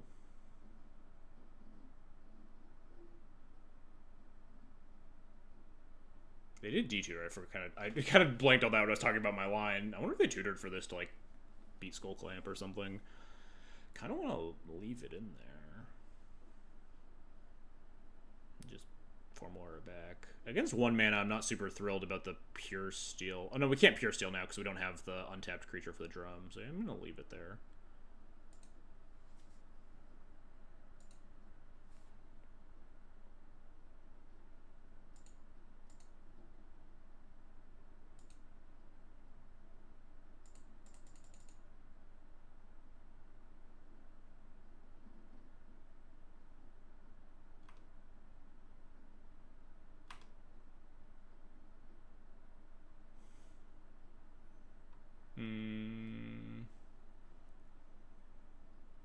could just get the Skull Clamp anyway. We have GT to eventually kill the Bowmaster.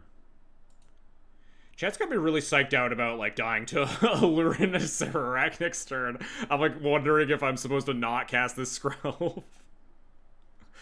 Because I need the mana to activate my Cathar Commando to not die after they cast this fucking Demonic Tutor.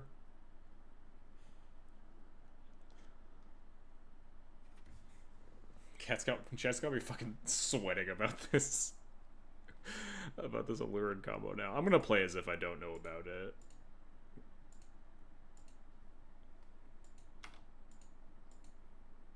If we die, we die.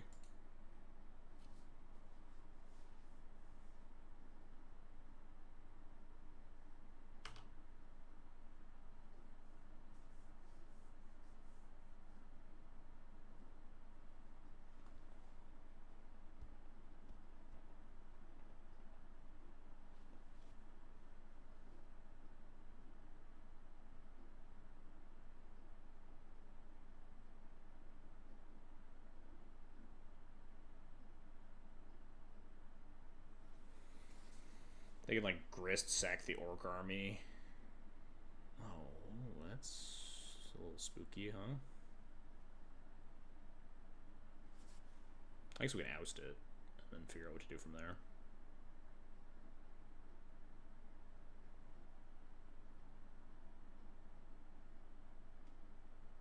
Oh. Or we just Talon Gates it and then get some GT counters, huh? Just get 4 GT counters, then kill it in upkeep.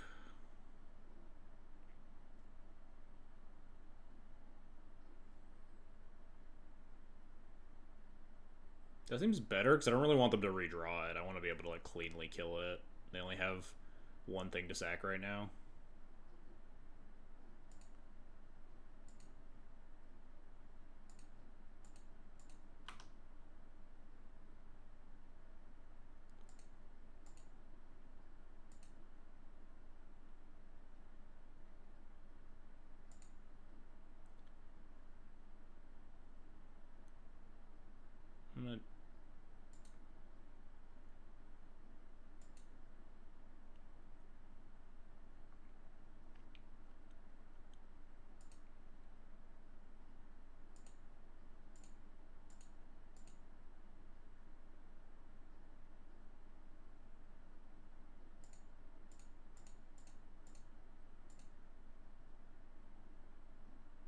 Oh, I don't want to draw a card.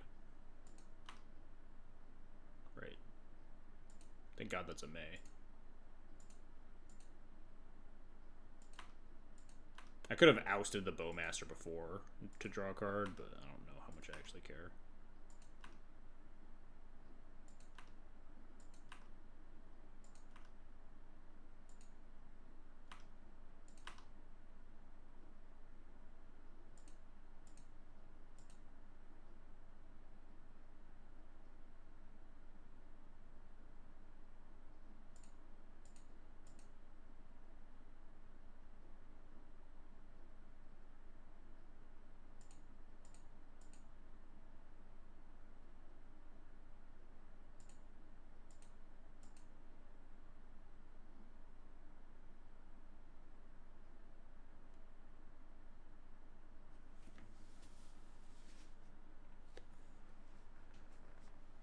Cord?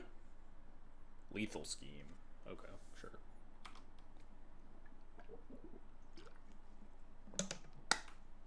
If that's your whole turn, I'm completely fine with this.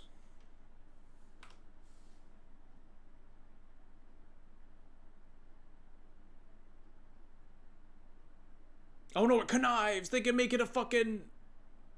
Oh shit, we got owned. Wait, did I leave this in the yard? No, they're still resolving their spell.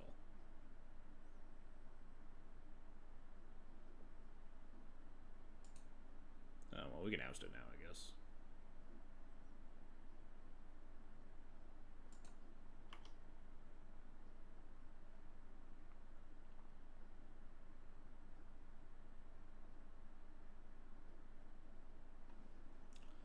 Does that do anything for me? I mean, it finds a bunch more stuff, which is nice. I just don't know how much of it matters here. I mean, everything's free to equip, so let's start with giving this ward.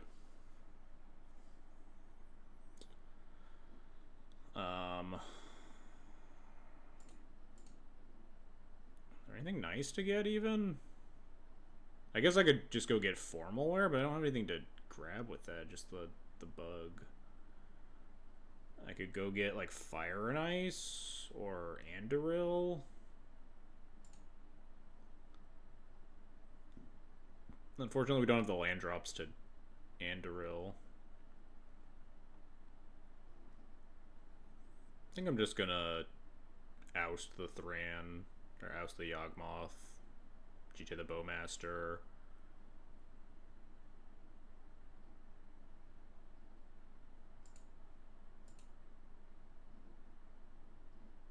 Let's start with this.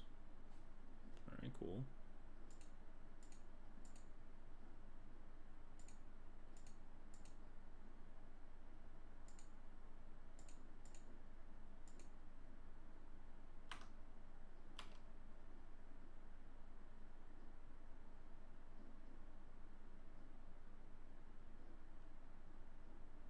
I guess I just get Masterwork for the future.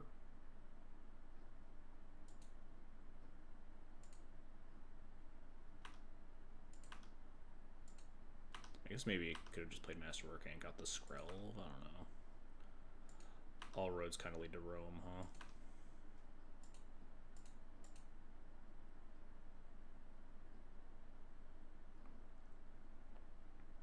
Nothing really to Skull Clamp. I mean, I could just draw. I guess I could protect the Pure Steel.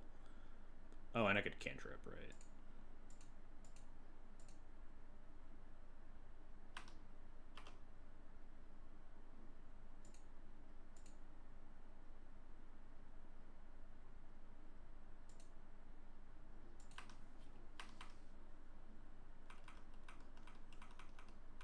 I'm still playing scared of the fucking Allure. I probably should have cycled Esper Sentinel there, but you never know what could happen to you.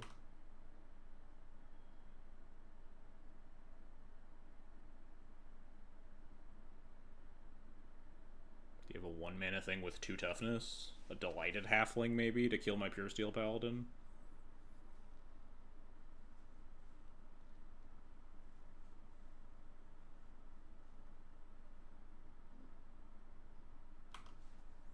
Alright, show me the goods. Yeah, all these tutors make me feel like maybe there is some sort of, like, combo thing going on here. Uh-oh. Uh-oh, are we dead? Dead to reanimate? No, it's just Skull Clamp.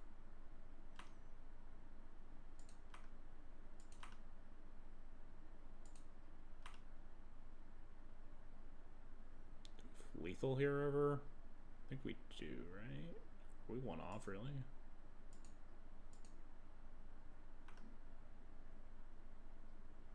Let's draw a card first. Oh, wait, no, the Esper Sentinel makes it lethal, right? If I ping this, and then Masterwork is another formal wear, that's 5, 6, 7, 8, 9, 10, yeah.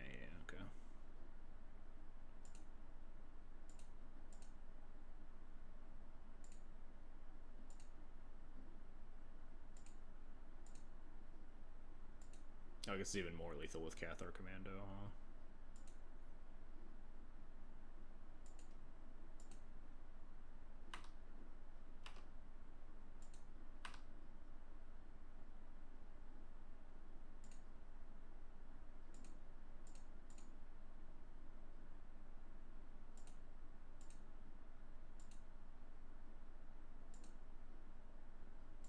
Five, 6.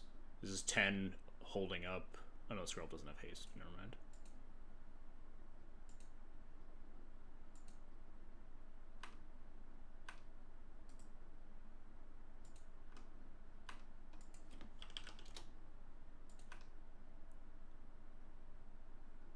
Alright, we did it.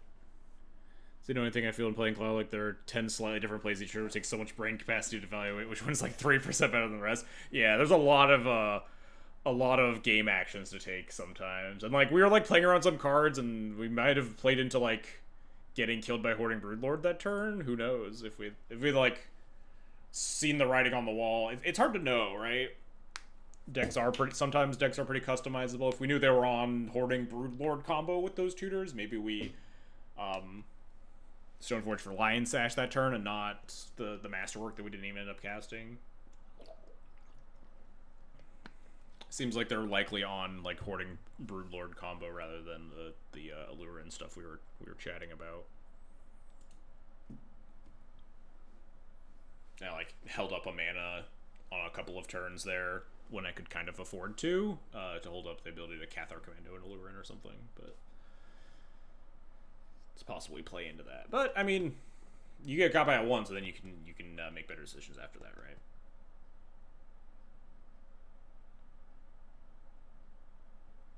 I suppose the Sylvan Tutor does make some sense, like Sylvan Worldly Tutor in Grist specifically, because Grist is like a built-in mill engine, so you can always just use it as Entomb. Grist plus Sylvan or Worldly to Entomb your thing and reanimate it. The Grim Tutor there definitely made me think that like something was going on.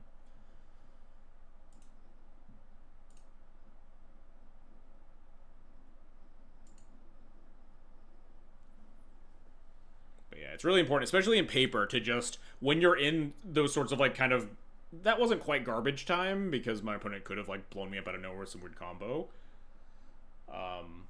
But when you're in moments like that where you're like, all right, I'm, like, 97 versus 95% to win this game, if you're in paper, you need to, like, try to be snapping off those plays to make sure you're not going to time out, especially in, like, some of the lengthier matches, if you're in, like, the Cloud Mirror or whatever. I timed out my Slimefoot and Squee opponent when I was playing a league earlier today.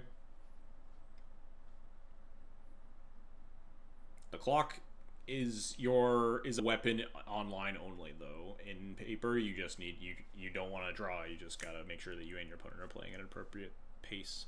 Dual Commander games can take a really long time, especially with how grindy Cloud is.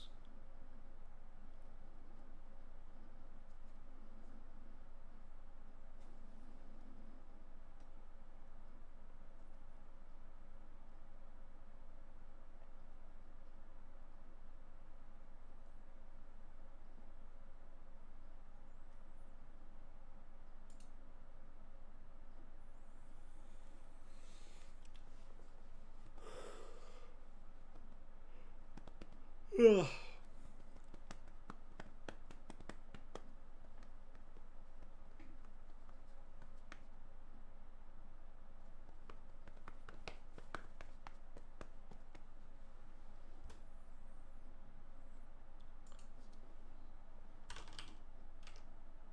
That's not what I wanted.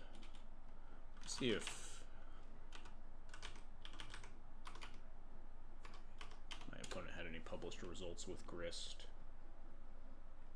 Nope. Just like standard Modern Legacy. Interesting.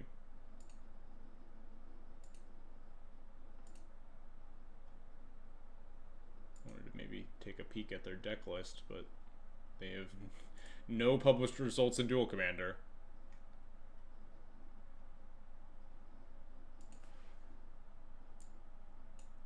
Let's see if I can find a Grist list in like MTG Top 8 maybe.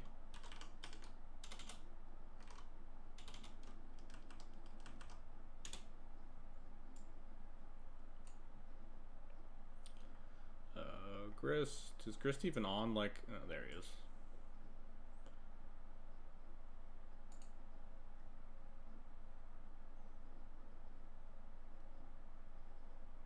What am I looking for? Noah Sararak. And no, but this one doesn't have Grim Tutor, right? That was the real suspect one. Does have Worldly Tutor. Does not have Sylvan Tutor. But there's also no, God, I don't remember the Brood Horde. Hoarding Broodlord? Is that his name?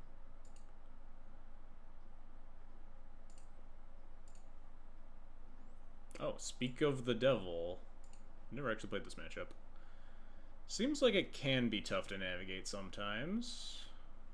You need a GJ with 5 counters to, like, stop the combo. A little bit of a tall order sometimes. I think this hand's fairly keepable, though.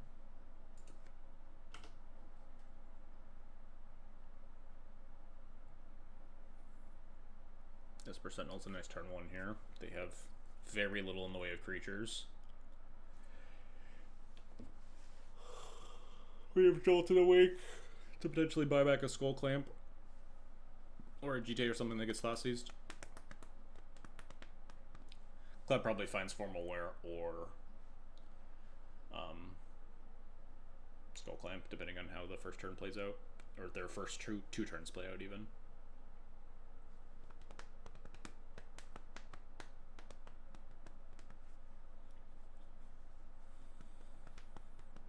We did cut our Black Sword yet again here. Sword of Feast of Famine obviously got a couple of good matchups. Sometimes you miss Sword of War and Peace too, but I think in the aggregate, I'm still okay with our decision so far.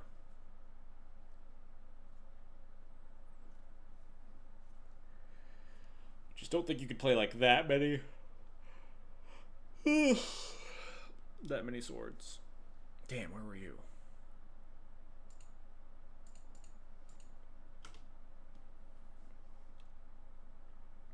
Gemstone Caverns, 1 card too far down. Just draw some artifact hate like pros and it's easy to win. Yeah, you're looking for like March, Commando. Even like Plow and stuff, instant speed removal can like break up their combo turns sometimes. If you put the tax, like if you remove the Asera rack with the trigger on the stack enough that they can't recast in that same turn.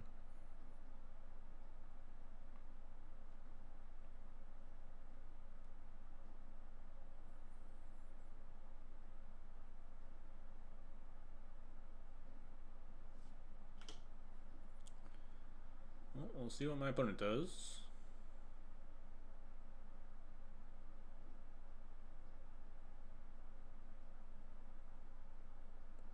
Alright, well.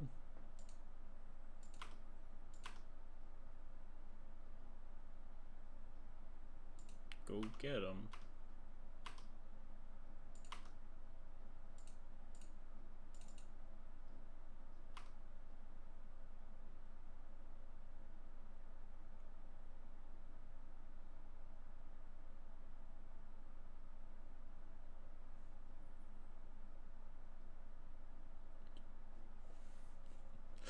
I don't know what I want here. I feel like they have to have something. I think I want Formal Wear. And if they don't kill anything, we can just like cast GT and attack. And like Jolted Awake even.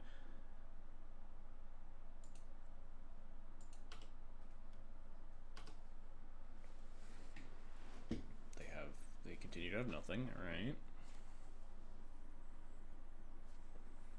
I like having 2 reanimates in hand. It makes it more comfortable to just put Cloud in the graveyard if it gets killed. Because we can't just like if I get Skull Clamp there and then they like Fatal Push Cloud and I'm like, oh, I have Jolted Awake, I'll just leave it in the graveyard, and then they Thought Seize you, then it gets pretty ugly.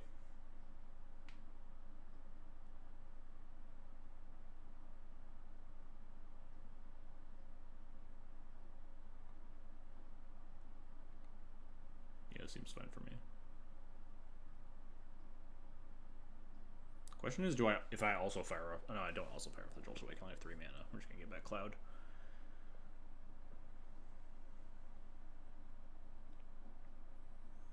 I kind of want to just go get like Hand Effect or something and just kill them. It's probably ill-advised. This deck is made up of like all removal spells and combo pieces.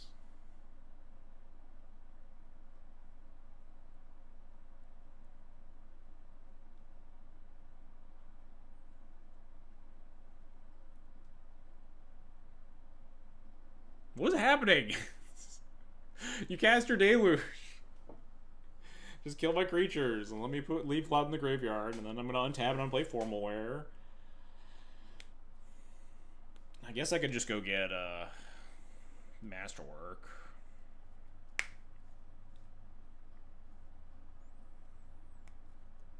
Just to continue to threaten to put Cloud into play over and over again and punch them.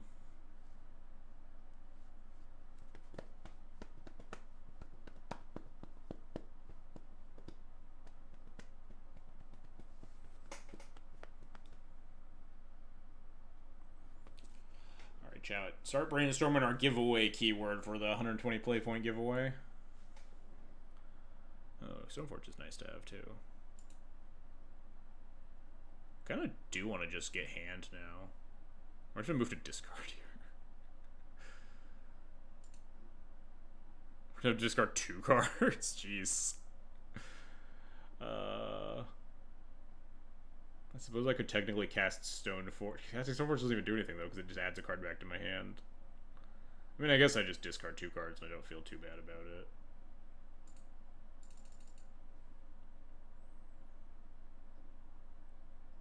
Yeah, I'm just gonna go get Hand of Vecna and just try to fucking kill them. Depending on what they do. If they leave up a bunch of mana, obviously. Rome, as it's my favorite battle. I do say all roads lead to Rome a lot when hemming and hawing over marginal decisions.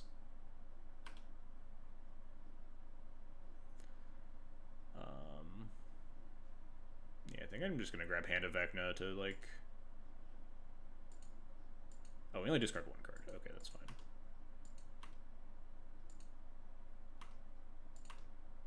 Get out of here, fucking Gemstone Caverns.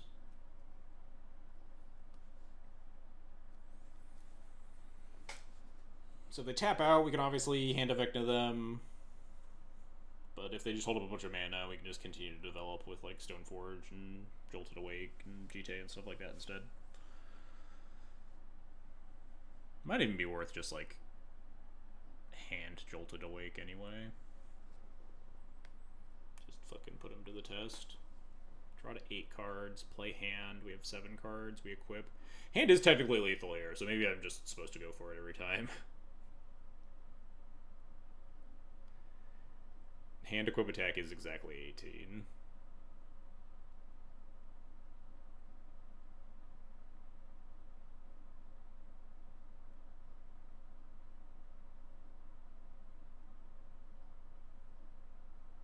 Come on, just cast a Sararak and then say go. It'll be fine, I promise. You won't die. Oh shit. Okay, now cast a Sararak and then that's it. Oh, they're gaining a life. No! Wait, hang on. Hang on, I can't beat gaining 1 life. Hold up. I mean, I just gotta put him to 1 here, right? Like...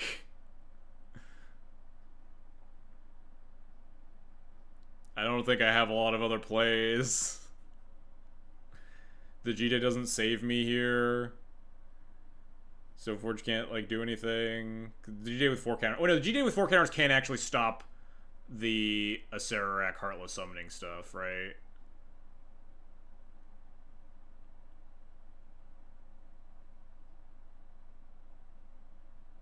But if they have 3 mana, they can just recast, right? So presuming that they play the... yeah, because they'd have to play the Cost Reducer, too. Play Cost Reducer, and then cast it, and then I can kill it. Okay, so maybe I should take the conservative play, because it's a -1/-1 now.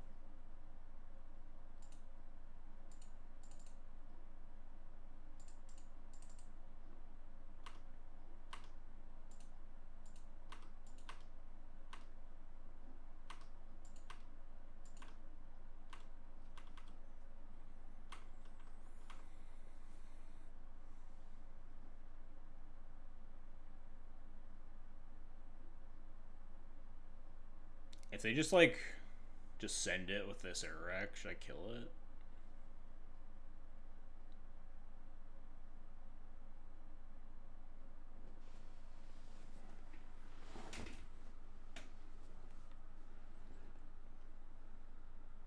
Do they just, like, Acererak go?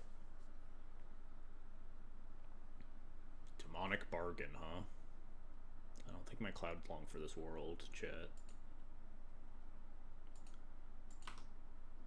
Although, who knows? Maybe they're setting up for the kill. They're trying to like get the other piece of the combo.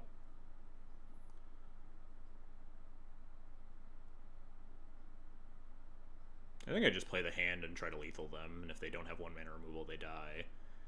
And if they do, then we can just get the Cloud back or whatever.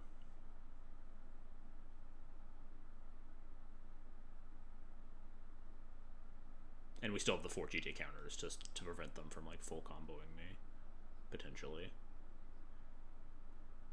Oh, never mind. Are they? They're not dead here, right? I think I lose too many cards in end. With like Jolted Awake Boots or something, whatever. This is always going to die. I'm not putting this in the command zone.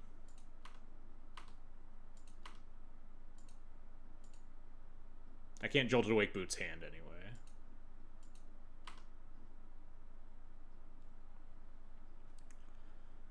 I can Jolted Awake Boots Jite, get 8 counters. That feels pretty safe against the mono black deck, huh? Jolted Awake Cloud, get boots, play boots. Get boots, play boots. Or no, get boots, equip boots, equip Jite. Yeah, that seems fine.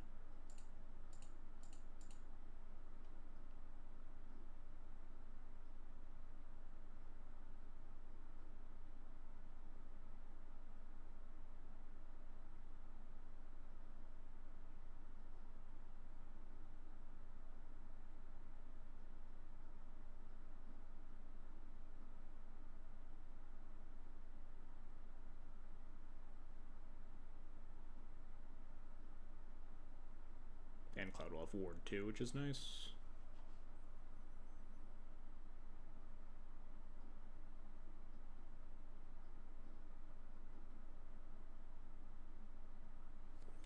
What, are you gonna surgical extraction me, opponent?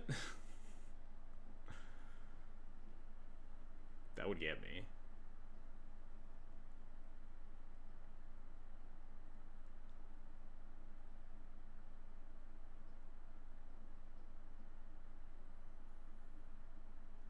I'd say they're for playing against Cloud for the first time ever and they're reading every card on the stack, but then they're also reading their own cards.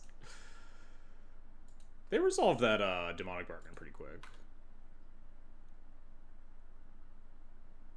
Time for the boots.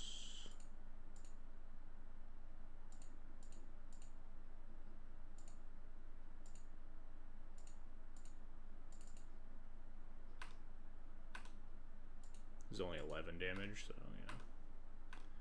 We'll just keep all 8 GT counters.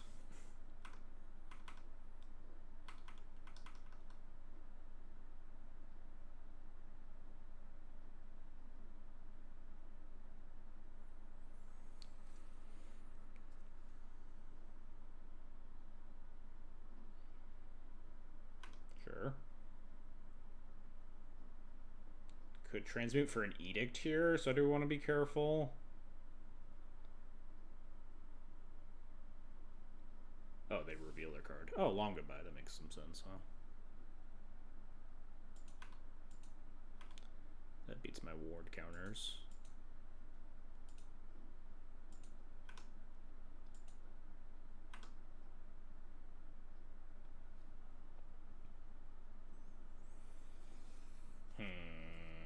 I don't want to phase out my Cloud holding a GTA, because then my GTA phases out, so that's not great.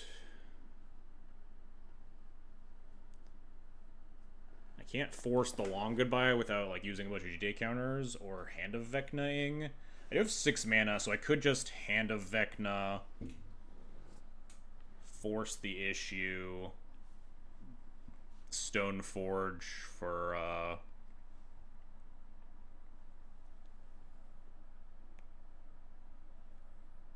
Stoneforge for Masterwork for more back Cloud. That seems okay.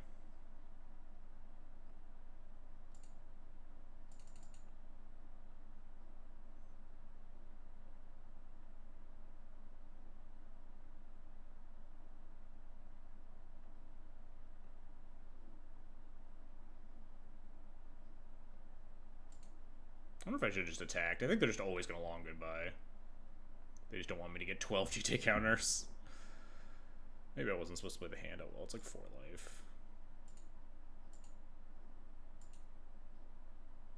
Life total is not very important in the matchup where they have like 2 creatures.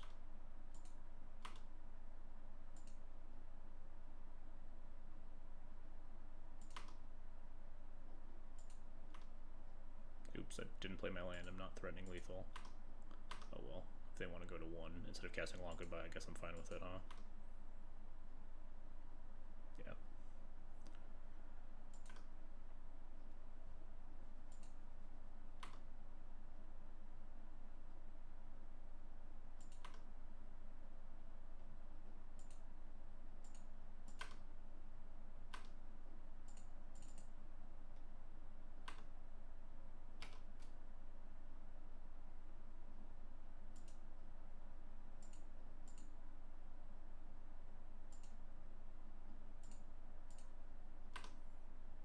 Now I guess we get Skull Clamp.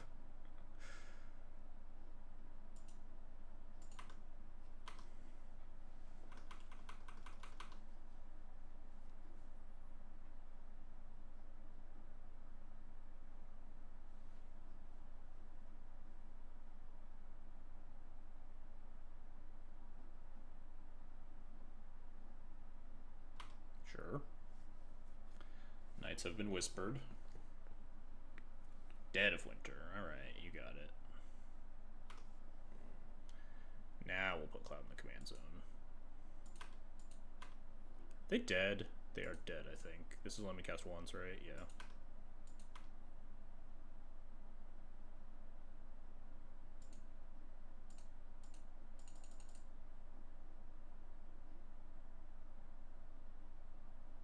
Unless they have Snuff Out.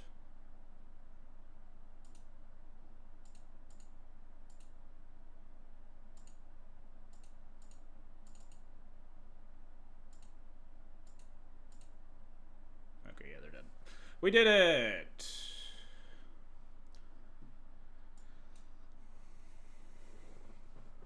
Yeah, it seems like the main thing that you need to do is to, you know, tread very carefully on not dying to the combo. So there is some relevance of GTA, because GTA, a single GTA trigger plus Cloud does beat, like, the Heartless Summoning, or at least, like, stalls with the Heartless Summoning part of the combo, but, like, we're looking for Geddons, March, Cathar Commando, potentially Drannith, depending on, like, the stage of the game, Disruptor Flute, Parallax Wave.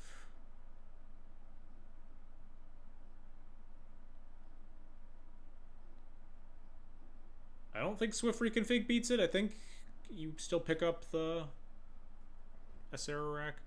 Gladiol's Dismissal very good though. Even like some instant speed removal, like Plow, is pretty reasonable.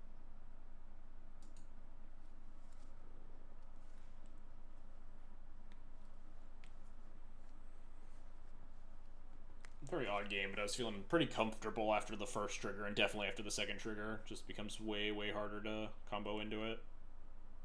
And Mono Black doesn't have a lot of ways to deal with an in-play GTA. I imagine they might have like a Disruptor Flute of their own. That card's just like pretty universally playable. So I don't think having the GTA meant that I was just like completely safe.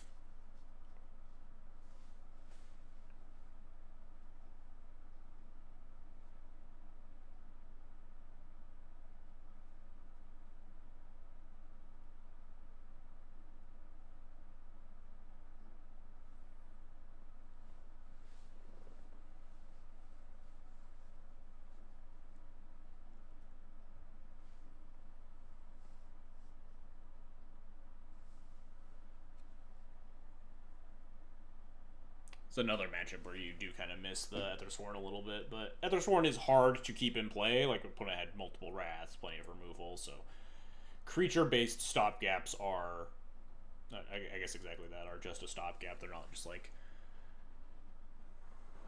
oh, my opponent can't kill me ever now. They're just like pretty good cards. The biggest stopgap is just fucking killing them, I guess.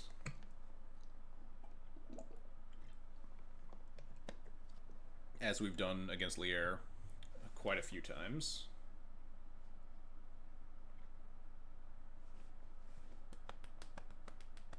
Why are we dwindling down to the last second here? What's going on, opponent?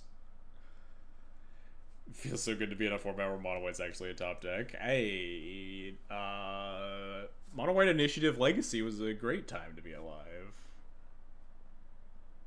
Opponent died mid-match. House was struck by a meteor. They lost power. I do kind of long for the days where, like, you could just play Mono White D&T. The splashes just are too good right now. You need, like, some really, really powerful Mono White cards to ever, like, want to play Mono White D&T again, unfortunately.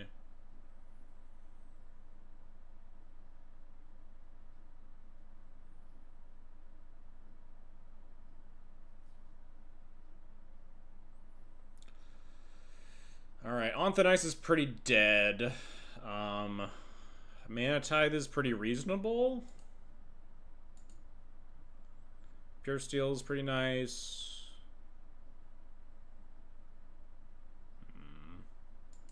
It's a 6-card hand. I think I'm pretty happy with it, though. The Black Splash is pretty prevalent right now. I think it will be for the future for a while. Until something changes. BNR-wise. Felia Overlord is just like a really, really powerful engine. And Thoughtseize is really important as like a crutch card in your worst matchups.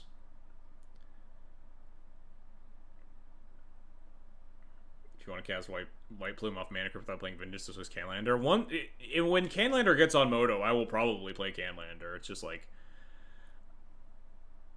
it's harder to just play formats where it's like, oh, you have to like be in community run, whatever. Like, yeah, we just play like Canlander 1v1s for no stakes. Yeah, I like the access to like leagues and challenges and stuff. It's hard to pass that up. Yeah, the buff for just being able to click matchmake, yeah. I don't know Daybreak's working on it. I imagine, like, the code, like, whatever they're needed to do to, like, code the point system's gonna be tough. Ooh, Seam Rip's nice. Does you had much interest Duel Commanders before MTGO? I actually, like, I talked about this a couple of times on stream. I did play Duel Commander. There's a small Duel Commander league at my LGS in college where we played against another store.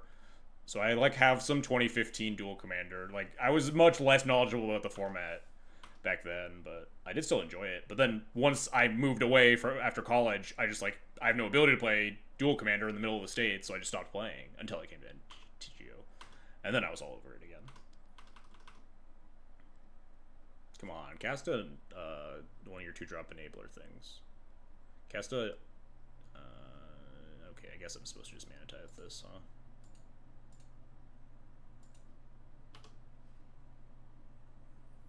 This is just Thoughtseize, right? I didn't actually read it. Yeah, it's just Thoughtseize.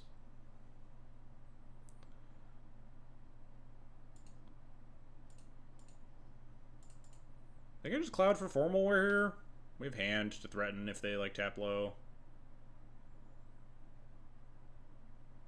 Formal Wear, nice recursive piece. Although we do kind of run into the danger of what happens if they just cast Fatal Push on my Cloud right now. Am I supposed to leave it in the yard and potentially get Thoughtseized? Oh, well, there goes my Hand of Vecna plan, huh? I should probably Seam Rip this Wish Claw.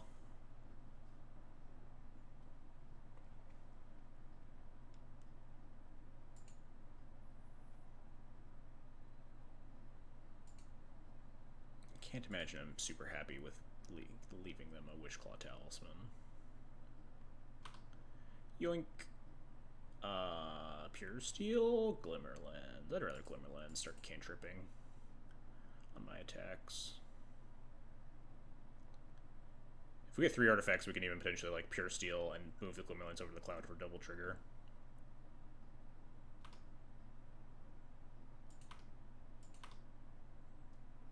Attack. I have gotten in a non-zero number of attacks into a Maze of Ith before in my life, so on Moto I will happily send. Only one artifact. So Pure Steel Sentinel's only 2. There's Jite.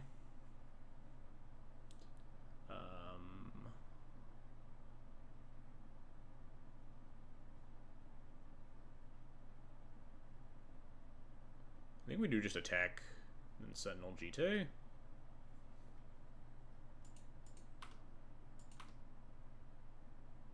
They might kill spell here to prevent the draw. Then we can just form war instead. Yeah.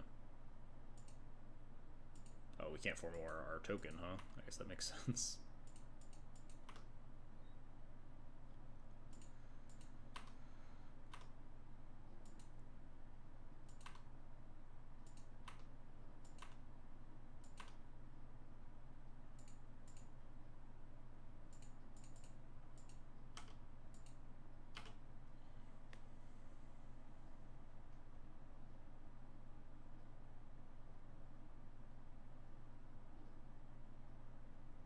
Innocent Blood. Well, goodbye, Esper Sentinel.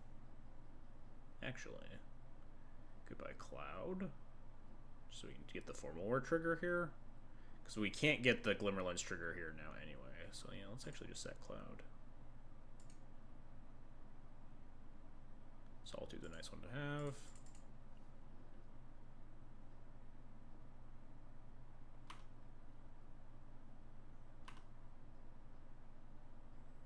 I think we're getting Anduril here to try to overwhelm the Mazavith. It's possible we just want Clamp. Because we're like missing land drops here.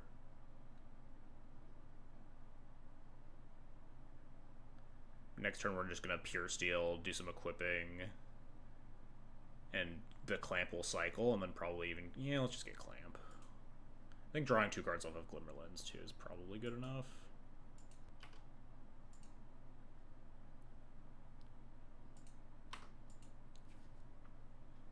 Solitude's a little bit nice insurance. They're also missing land drops, but like we're a little bit insulated from getting a Sarah racked. Damn, nothing gets by my opponent.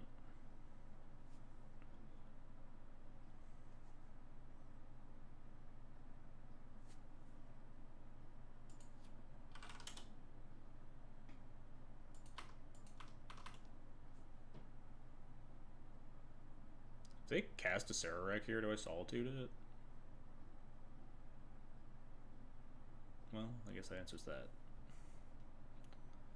This gets, Sig Ceremony, whatever the fuck it's called.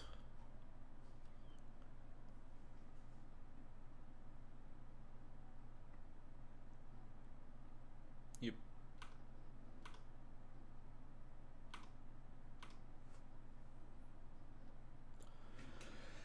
Alright, now it's time... I think we put Lens on the Cloud and then just GT on the Sentinel because they just kind of want to untap the Cloud every time. So at least it, like, the smaller creature at least gets some GT counters.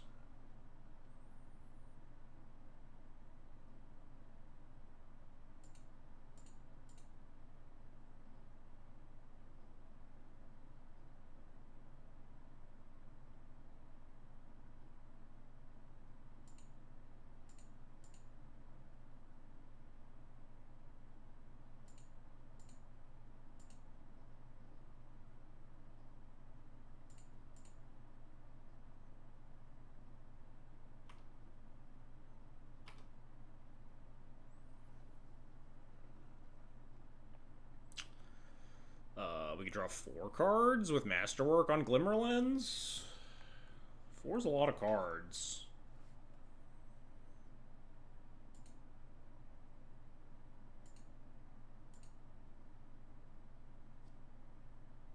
I guess we draw another card too, because the Pure Steel.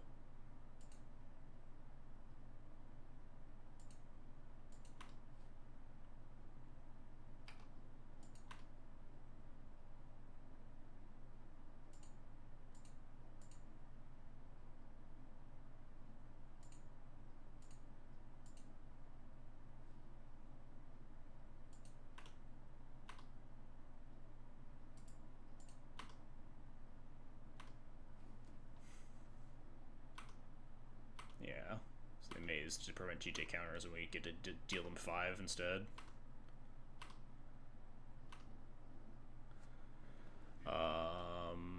Do I leave the Skull Clamp on the Cloud here? Draw 4 if it dies? Or do I not even want to draw... there's no way that's right. We just want to draw 4 every time.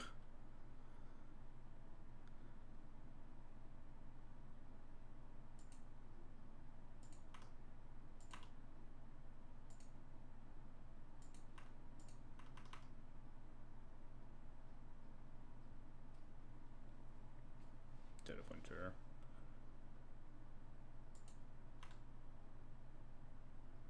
We'll draw a shitzillion cards.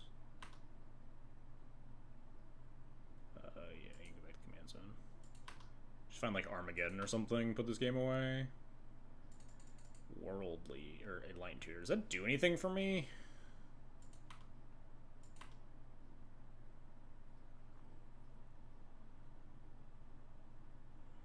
Found Witch Enchanter, which is nice. We could just E-Tutor for, like, Saga or something. Flute. Flute's not bad. I just want to, like, spew as many cards as possible this turn. We actually, like, have no creatures to follow up with besides this one Witness. So maybe we E-Tutor, Witness, Land, hold up. Flute is fine. So stop my upkeep.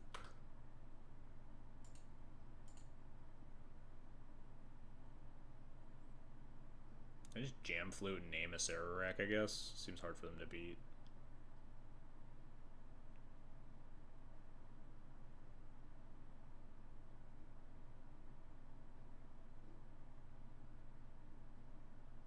I guess they could theoretically cost reduce the Sararac more and more and more, but again, we have like 100 cards in hand too, so it's kind of a tall order.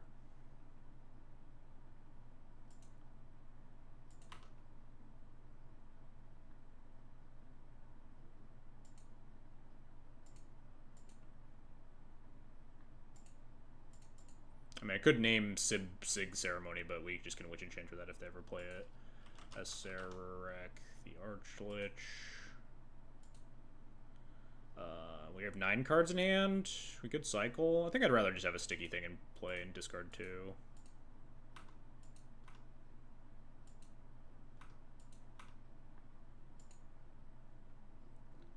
We don't actually need Ancient Den anymore because our only Middlecraft creature is dead.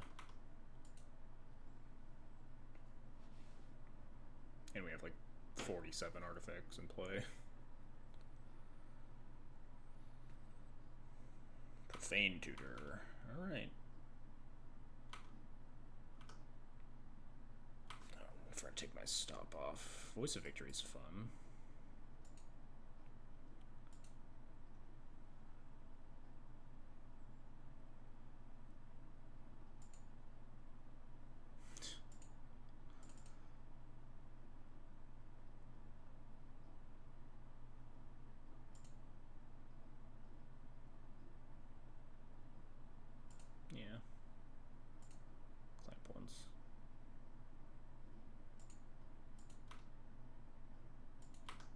Forever Mantra, sure.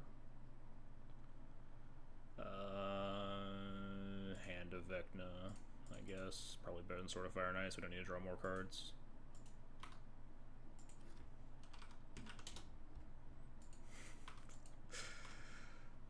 We did forget to attack them for 0.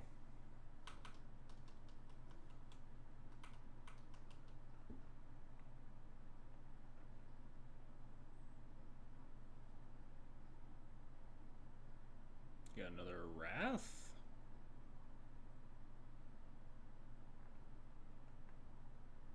Deluge for 3. Besiege the Queen, sure. They are doing a lot of tutoring. That makes me a little nervous. But we have several layers of insulation here. Oh, they just tutor for cut down.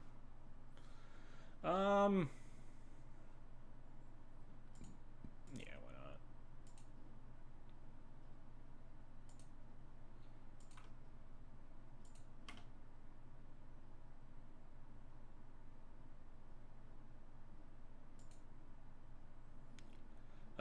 equipping seems pretty worthless here. I guess I could equip hand to one thing and GT to the other, huh?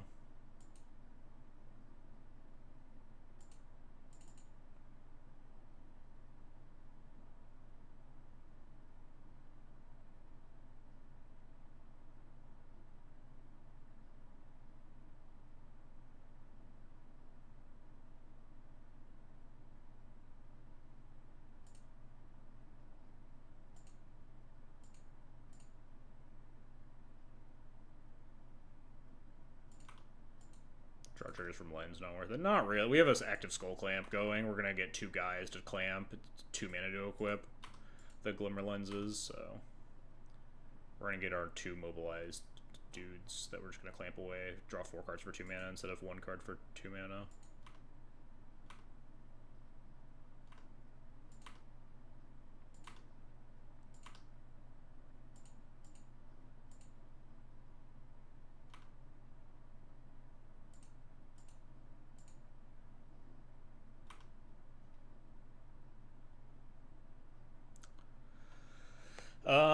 So if I play Drannith Magistrate, I think they're just gonna Toxic Deluge me.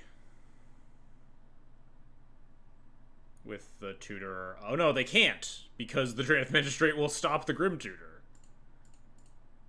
I'm in.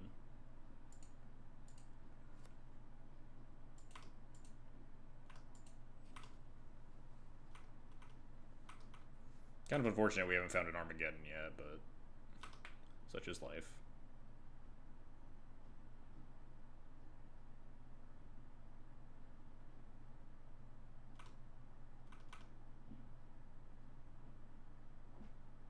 I think my opponent is dead.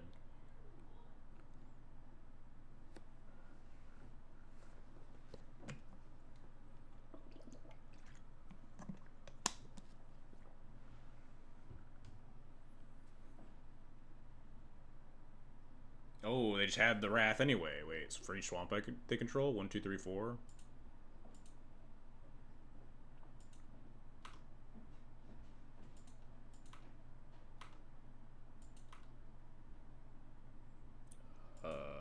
Yeah, I don't fucking know. We're just taking game actions.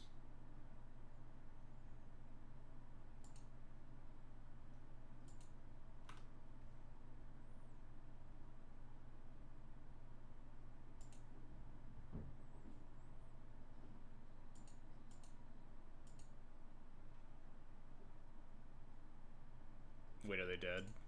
Hang on, they might be dead. They might not be dead because I played my land. The boots!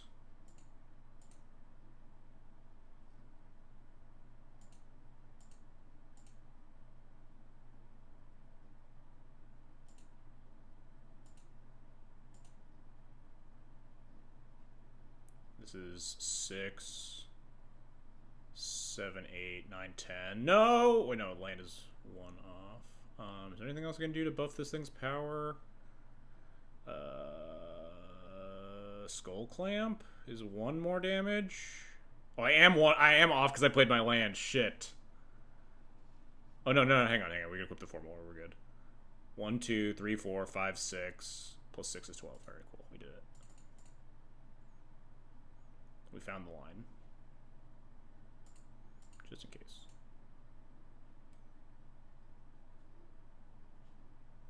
We did it. All right, 19-0. Let's go for the 4th consecutive trophy with Cloud. All right, let's run the giveaway first. Let me run to the restroom. Let's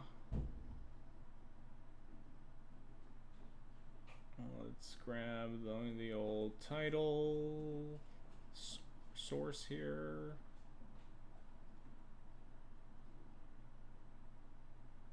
That I can never see.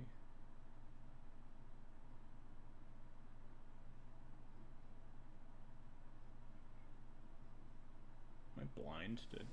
Did I finally delete the title overlay?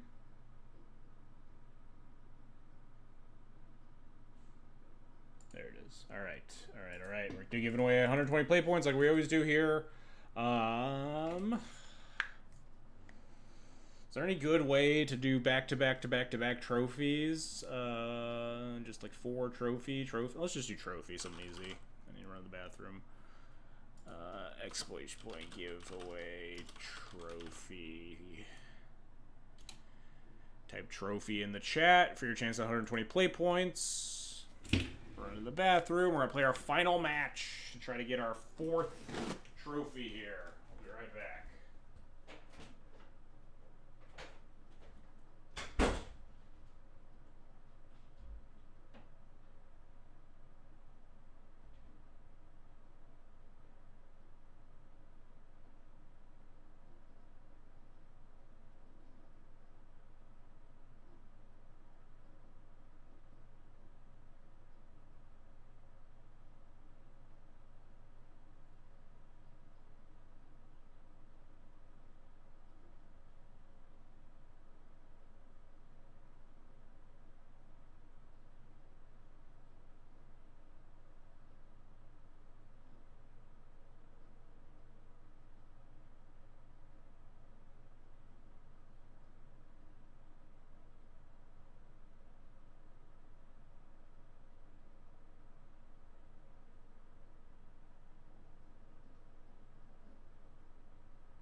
Alright, we're back. We're 19-0, playing for the back trophy. Take a deep breath. Look at our list. Look at it in all of its glory and beauty. New cards haven't really done anything. Hey, this Undroid Kiwi, thanks for the follow. Yeah, none of our new cards have really done anything today. Tithager showed up like once. Bazzery showed up like once, but haven't done anything stand out, but...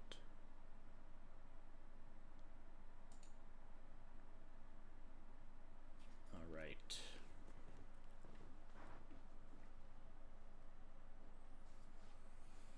Let's see if we can get the back-to-back.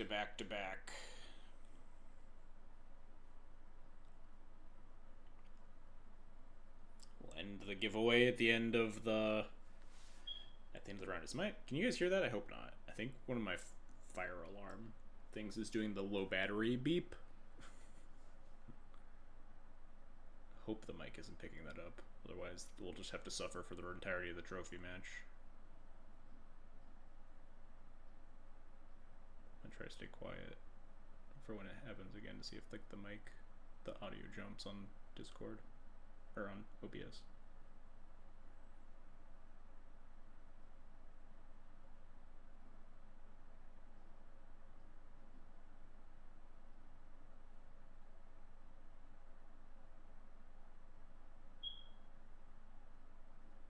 Can you hear that? I hope not. It just beeped right before I said that. We can? Well, apologies. I can do nothing about it. Well, I guess I could go cancel the trying to find my league, go change the batteries right now, but I feel like we'd all rather just play and suffer the occasional fire up smoke detector beep.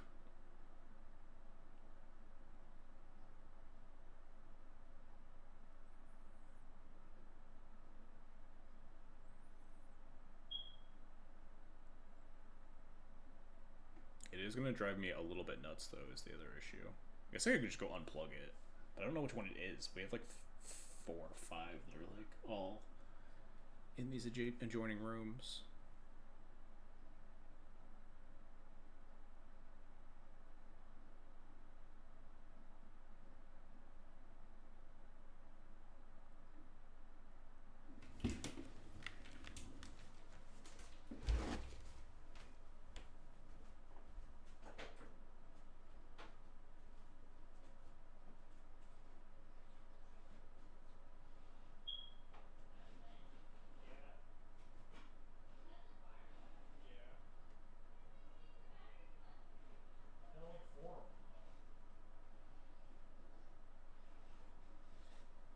it's this one. Alright, match is still going.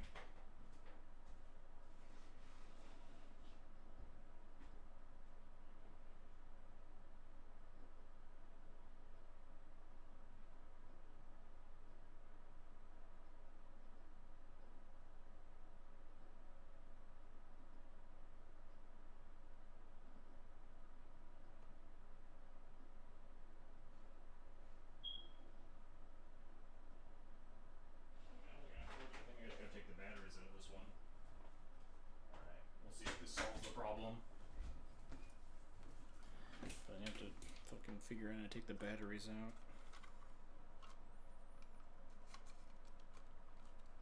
How on earth do I even do this? Lock, insert plastic pin to lock battery drawer. Shit, I haven't changed my fucking smoke alarm batteries on this thing in push to test / silence.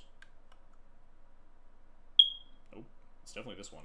Hang on, I'm gonna mute my mic so I don't blast you guys.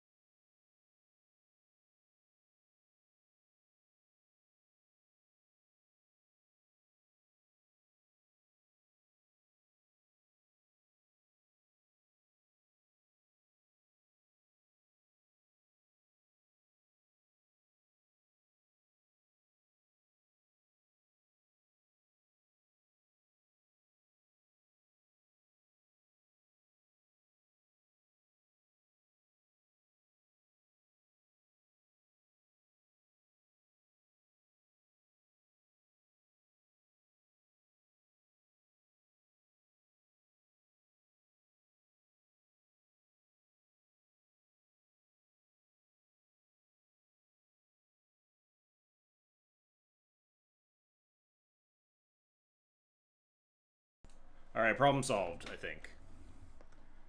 What's our... Ooh, Kellen as our final match, and we have a nuts hand. Alright. Let's keep... I mean, I guess it's not... our second land being a bolt land's a little rough, but we can always, like, Doom Traveler into, like, Plow plus tap land, potentially.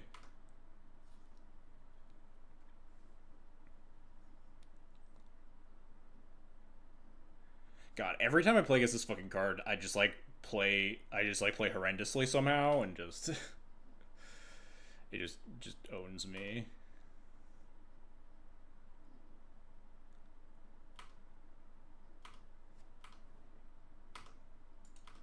This hand's very well set up though, and we drew another land. Excellent. We have Doomed Traveler. We have Plow for a 3/2 Kellen. Memnite can't be right. I've seen it in some Kellen lists, but I don't know if I agree with it.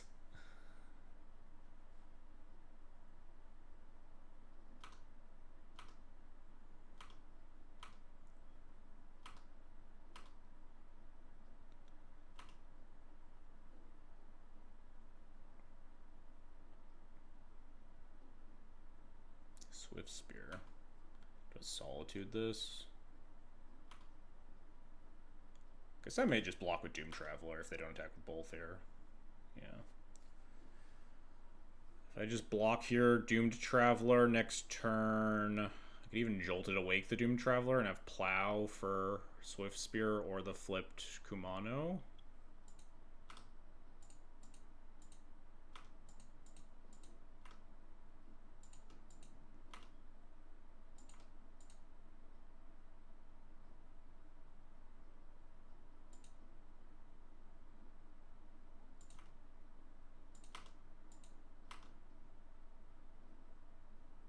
More lands is nice. More likely that we can pitch the Witch Enchanter to the Solitude. Do we want to just cast Cloud here? No, I like having the ability to kill a bunch of their stuff. They have 2 cards left in hand. I just want to add a bunch to the board. Have Plow and Solitude up.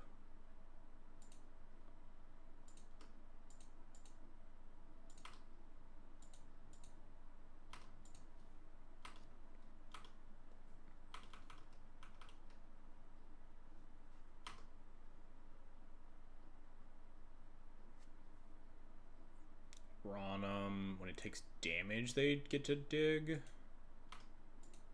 Alright, let's see how they attack.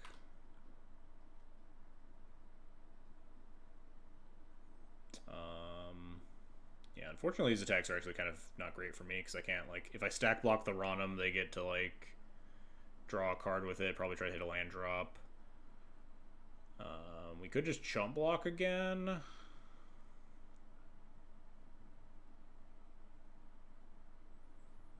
If I stack block the etching of Kumano, then my Doom Traveler gets exiled. So that's also not great.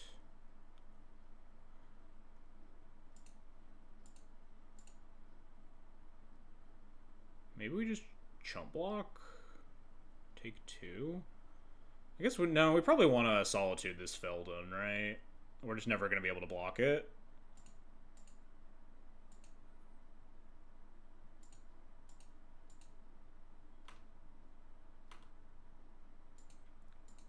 Question is if I chump block the Swift Spear here.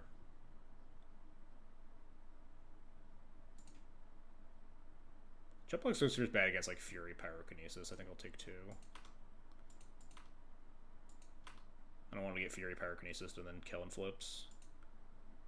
Look at this Mem Knight has an attack. Yeah, I mean, against Cloud specifically, I think the Mem Knight is absolutely atrocious. There are probably matches where Mem Knight gets to attack a few times.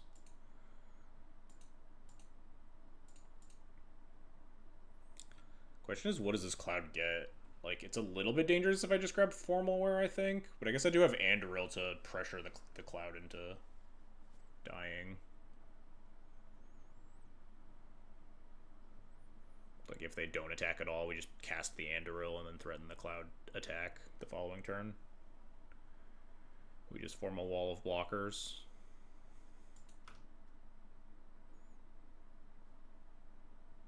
It's hard for Formalware to be wrong, so...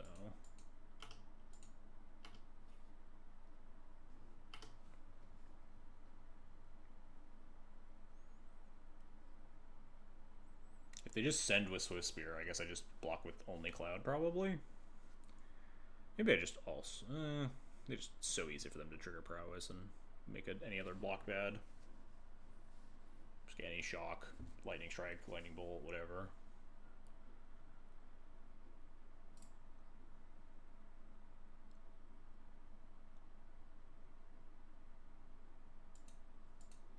Interesting choice of attacks. I'll just trade...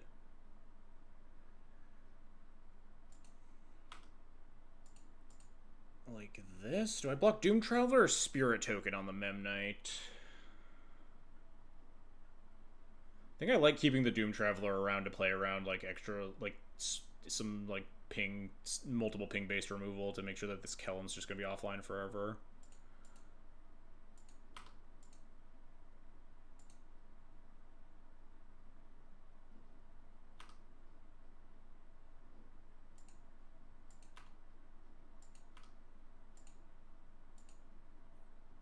Targeted my Cloud for a second because of how that graveyard jumped. My heart skipped a beat. This useless fucking Sid, huh?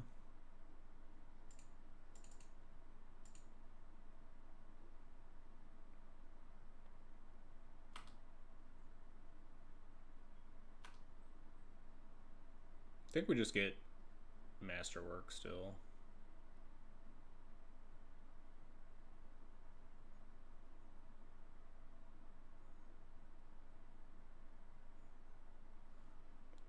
Again, we have the Anduril to threaten.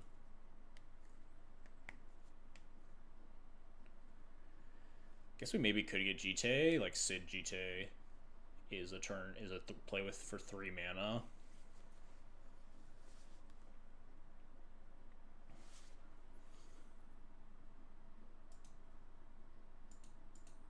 We'll draw land, trust.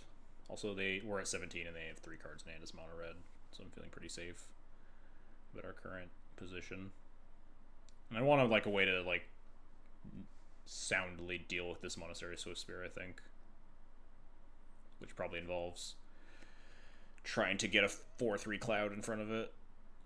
So if they just like bolt the Cloud here, we just get to like Sid, cast free Masterwork. Potentially rip land and cast Anduril too.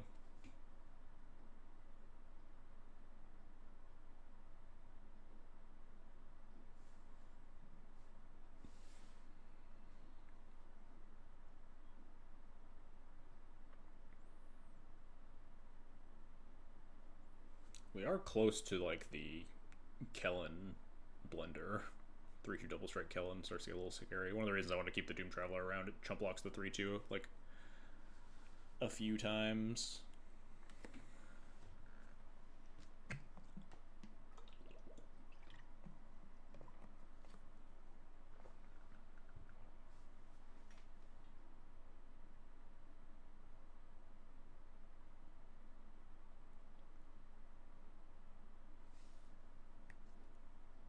They're missing land drops, so they don't, like, obviously have something. If they had things to play to the board, they would play them to the board. So I would guess that there's like a lightning strike of some shape in my future.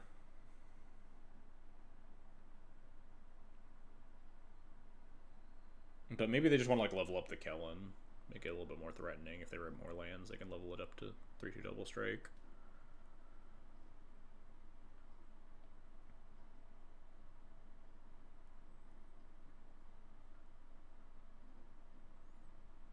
Ghost Vacuum, not exactly the most exciting in this matchup, but can keep like a potential Lavamancer or Barbarian Ring sort of thing offline.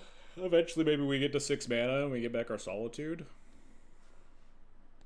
Although I think the game's going to be over by then. If we just rip lands for the next 3 turns, I think the game will have already been decided.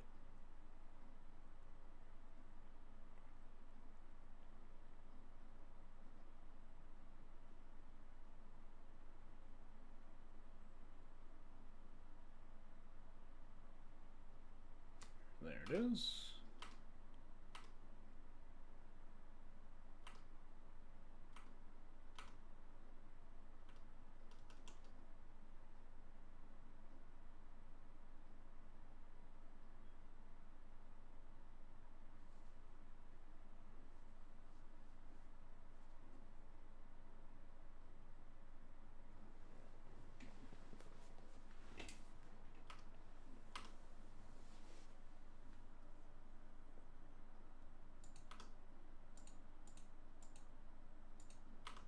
So they need to cast 2 instants here to eat the cloud, and then we have Masterwork.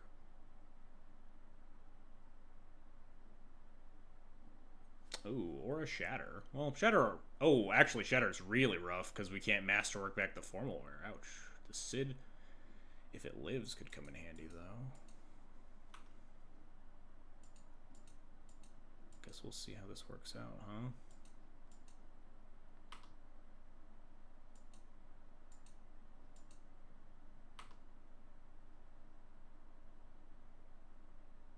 Guess I have to put it back in the command zone.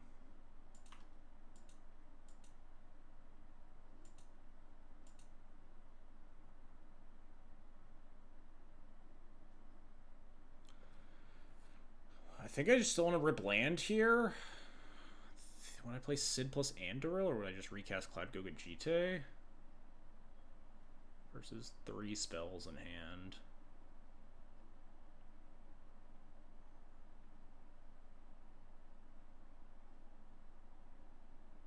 I feel like the Sid's just so likely to die versus 3 spells in my opponent's hand.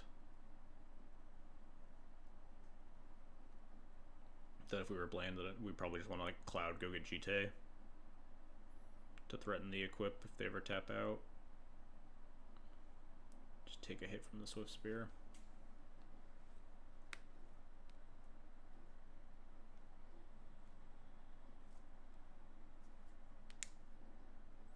The Sid sure would be better as a Forge Anew right now, huh? Imagine if we had that in our hand when the cloud died. Oh, they did hit a land drop.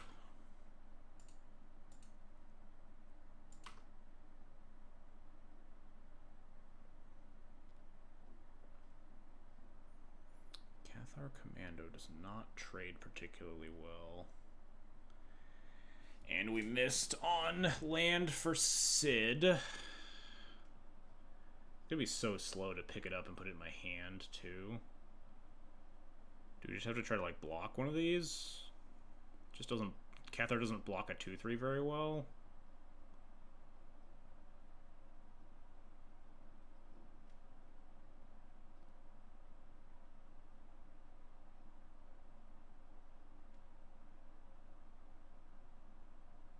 Guess I could always try to Stack block. 2 cards in hand. I think we just play Sid.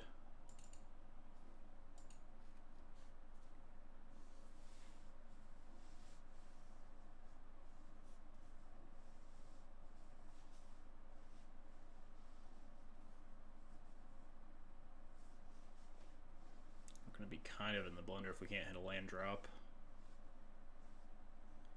They have like 1 mana removal spell for Sid, untap, level up Kellen sort of deal. Kind of regretting pitching my 4th land, huh?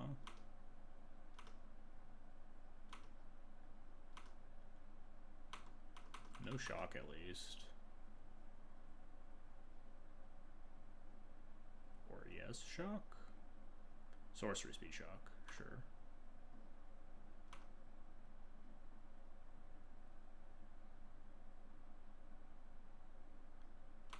Not blocking the Swift Spear.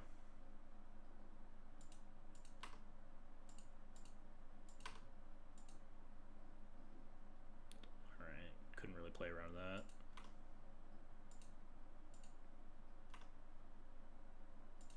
I was afraid of a rage, monstrous rage. Soothing Spirit Guide's much better for me at least.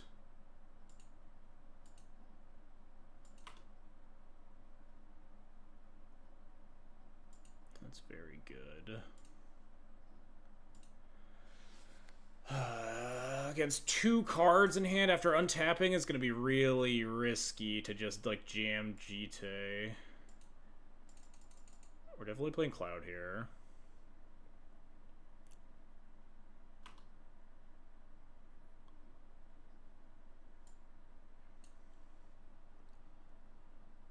I don't think I have a ton of other options than just grab Jite and hope for the best. But they're going to send both. I'm going to have to chump block the Kellen. And then they're just going to have 3 mana up with 2 cards in hand. I could cast Jite and Commando, maybe? I could just get Glimmer Lens and try to hold down the fort with, like, Glimmer Lens, Masterwork of Ingenuity. Do I just need bodies in play? Could get Skull Clamp. Try to just draw my way out. Really doesn't feel like Jite is the line with the board state as it is. We just need to stall. If we can hit land drops, we can actually just get this Ghost Vacuum online. I think it might be Clamp. Clamp at least can potentially draw some cards down the road. It's either Clamp or Lens. Lens puts bodies in play, but bodies aren't very good against the Kellen right now.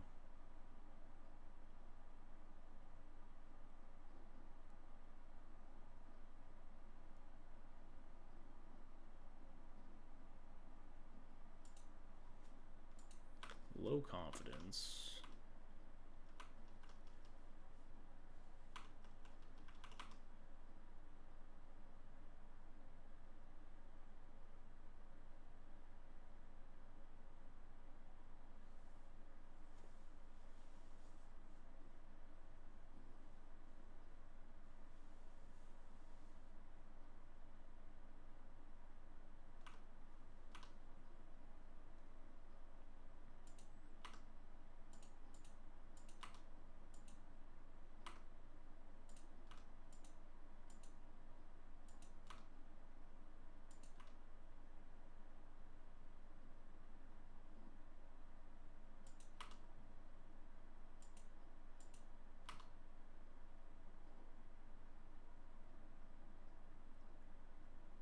God, only 1 card in hand after this. No cards? Man, I wish I'd gotten GTA all of a sudden, huh?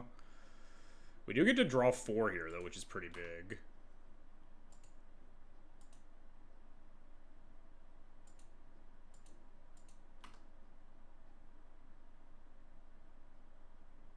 Oh shit, I should have eaten my own Solitude. Wasn't even thinking, God. Anduril makes tapped 1/1s, huh? Which means I just get clobbered. I think we just draw 4 here. We can Solitude next turn.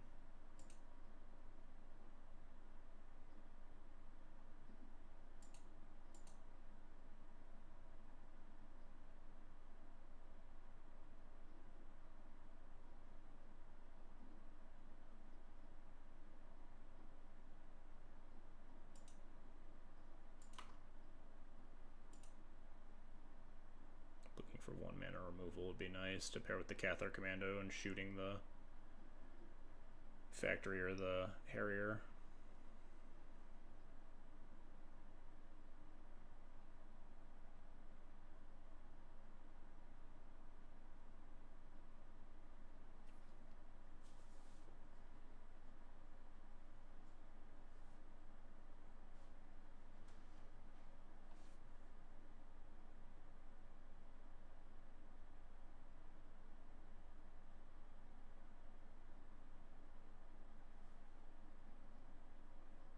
Would I have sacked the Ghost Vacuum this turn if I'd eaten my Solitude? Oh, alright, this is good.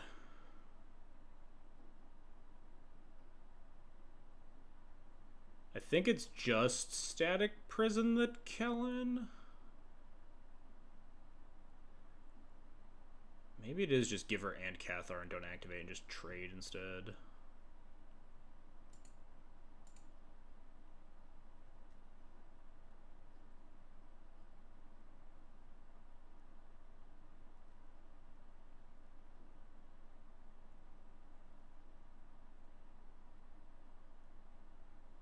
Yeah, I think I just want to trade my bodies for theirs. Like, just put the Giver in front of the Harrier, put the Cathar Commando in front of, like, the Factory or the Swift Spear, or, like, the Den or something.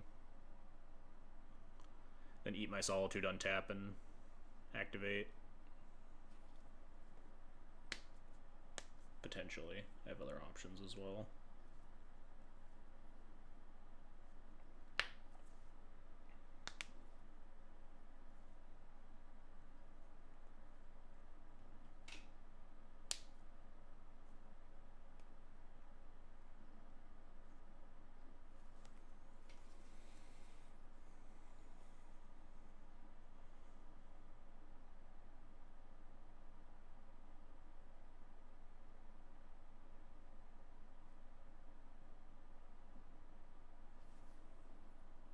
This block,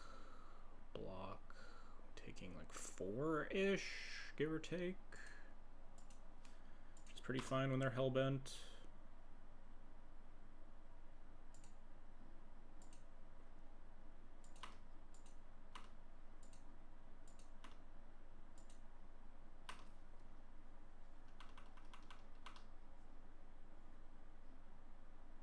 They're likely to just play land, animate Factory, send, and recast Kellen, I think.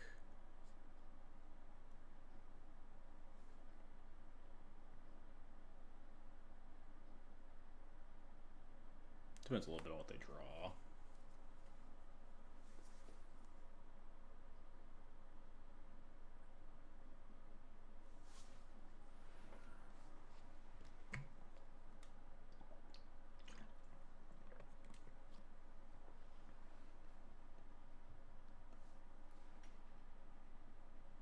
Really wish I wasn't an idiot and I had more things under this Ghost Vacuum right now. There's no reason for me to exile that light up the stage. I should have eaten my Solitude that turn, and then this turn I could eat like the Doom Traveler and just put more bodies in play.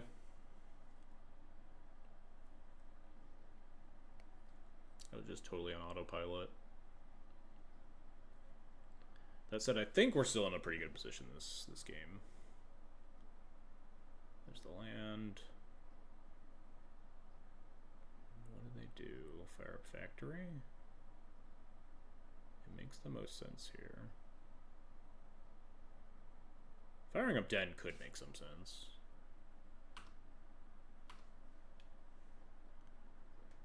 Firing up neither, huh?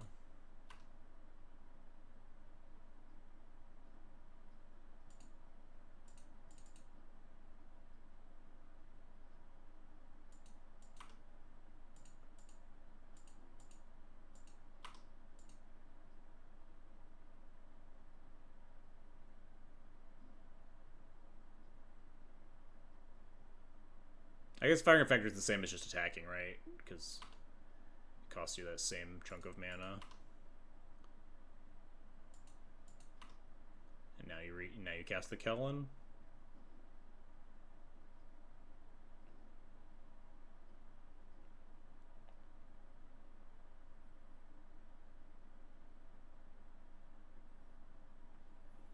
And then I think I just Ghost Vacuum for Memnite plus Solitude. Solitude the Kellen.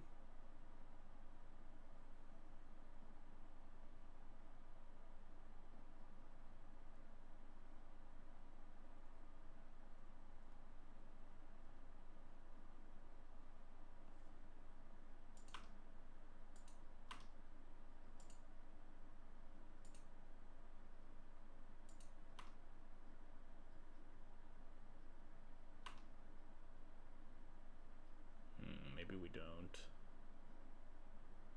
Does it do anything for us? No, I kind of want my Lifelinker in play, so we can like equip it with Anduril. It'd be nice to Skyclave here, but we don't have another thing we could do. Cloud costs 6.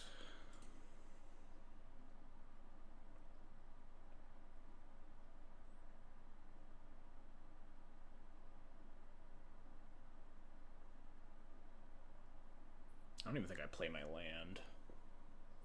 I'd like play the land and clamp the Memnite, but I think I'd rather use it to block something.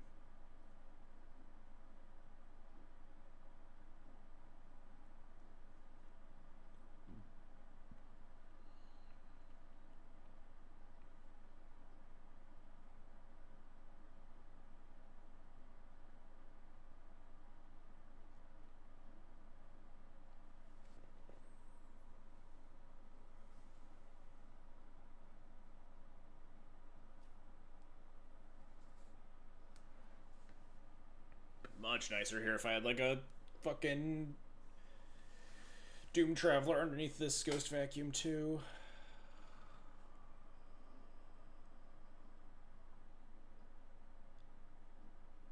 Cause I wouldn't mind Skyclave plus put Clamp on it. No. I really want Lifelinker.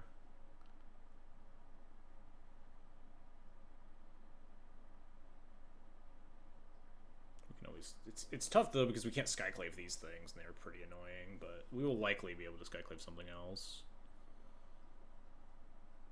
I'm gonna keep the Static Prison in play. We've already used our Jolted Awake, our only other energy card, so like there's a world where we draw Felia in the next 2 turns or something. We can flicker the Static Prison. We do notably also have Talon Gates, which can try to mess up a creature land attack.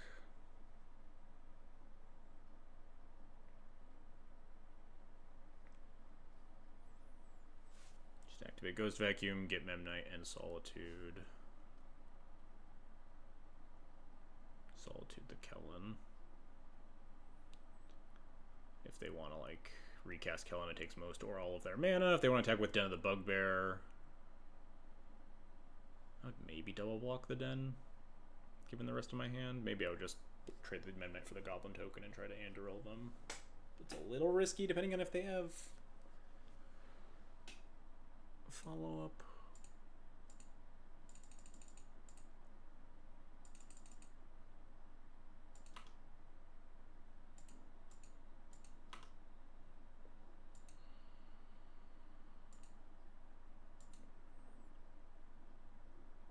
Yeah, playing the line doesn't do anything unless I wanted to clamp something. Finally finished Silk Song for real so I could watch the streams again. Nice. Congrats. Memnite, yes, we have stolen our opponent's Memnite, unfortunately. I've made some bad decisions with this Ghost Vacuum. I should have one more creature here, and I'd be in a much more comfortable position. As of now, our situation's still a tad precarious.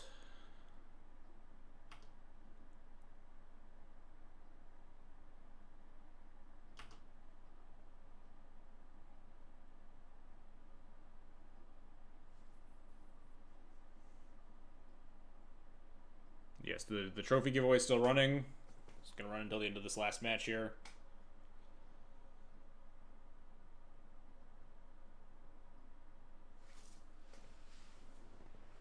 If they just, like, cast Kellen, play Mountain, I don't even know if I'm supposed to Anduril. They could, like, untap, kill Memnite, level up Kellen twice, hit me for, like, 6. We gain 4, though, and make 2 bodies.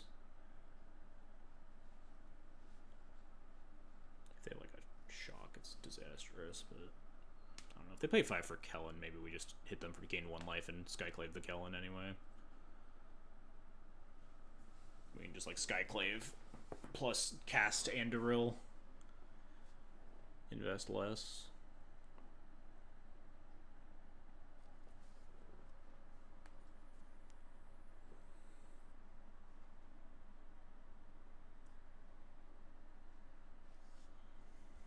Even potentially like cast Andoril plus play land, hold up Talon Gates at some point.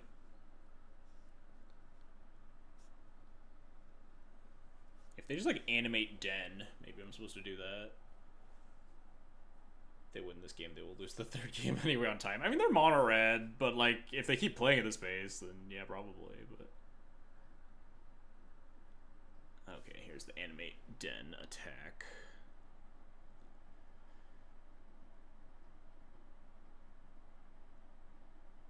Now here, the real question is, am I supposed to play around their last card being a shock? But I don't know how to play around the last card. I guess playing around the last card being a shock would be double block the Den. But then we, like... Then what do we do? We can't use Skyclave to answer Goblin Token or Mishra's Factory. Play a 6-mana Cloud. We block this, go to 7. If we Andoril them and they have a shock, we're going to... 3 is pretty much a huge disaster. I think if they had a shock, you would just shock the Solitude on the attack here. They don't know about the Andoril. Maybe they wouldn't. Maybe they want me to like double block and blow me out with the shock.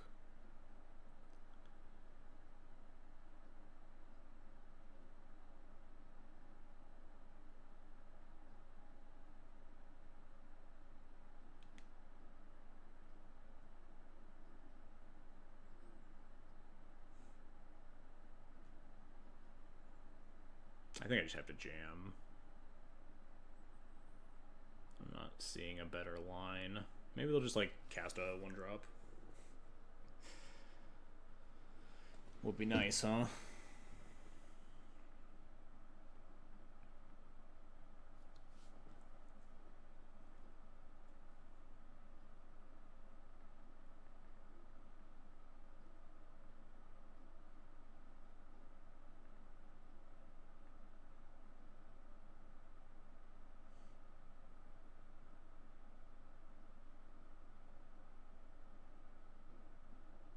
Spike Field Hazard. Okay, so they did have a damaging spell. Now what?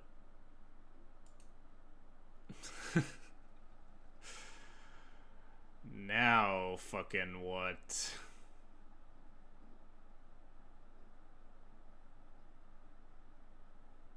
We're at 7 versus nothing versus a Den of the Bugbear.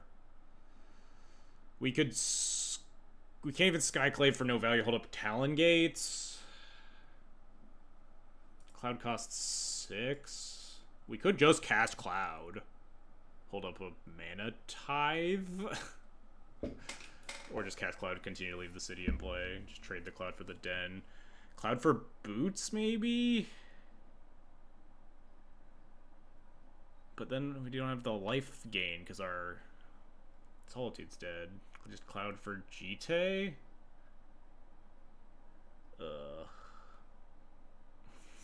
What a fucking mess of a game this is, huh? We have 6 mana, 7 mana. We can just draw 4 with Cloud. That doesn't seem very good, though. Not a ton of good answers to Den of the Bugbear here.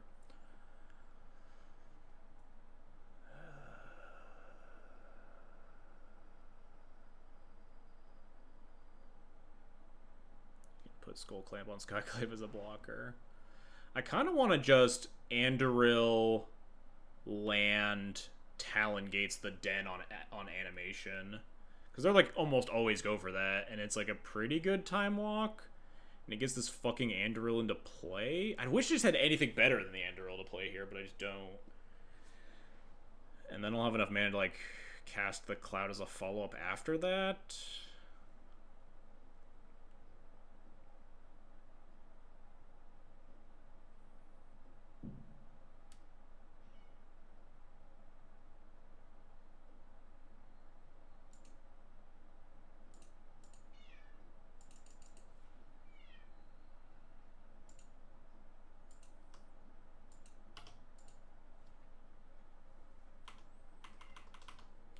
Problem is we're taking a really long time too, so like we're at 7 here. They could eventually find enough burn to kill me. So we really want to get GT online.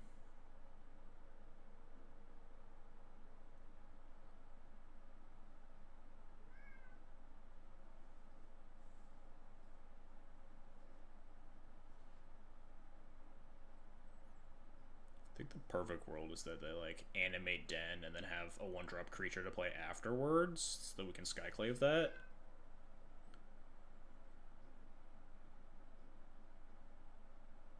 Oh, they do actually get in 2 damage here, right? Because they can animate the factory afterwards. That's a little bit spooky, huh? That's not great for me. Yeah, I mean, phase out the Den is the plan, but then in response they animate the factory. They saw that line. Good on them. 6 mana. Nothing to Skyclave. We just have to cast Cloud. And then we're at 5 versus the Den. We're at effective 4. This game's a nightmare.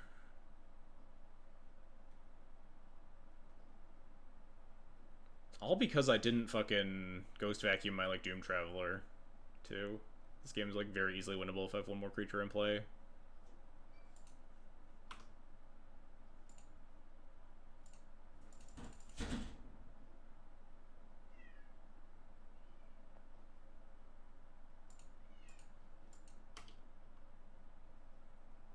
Yep.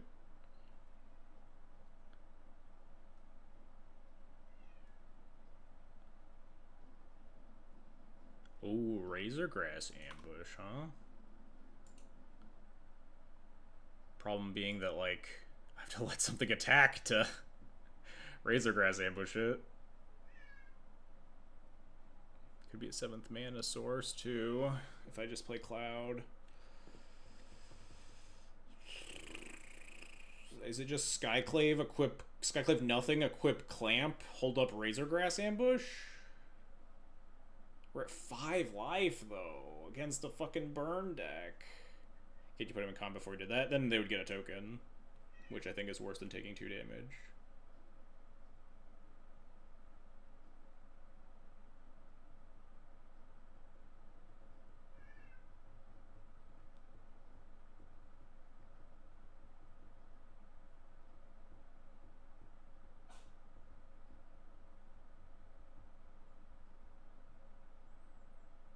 Play 2/2 Smile. It might be play 2/2 equip Clamp to it. Hold up Ambush.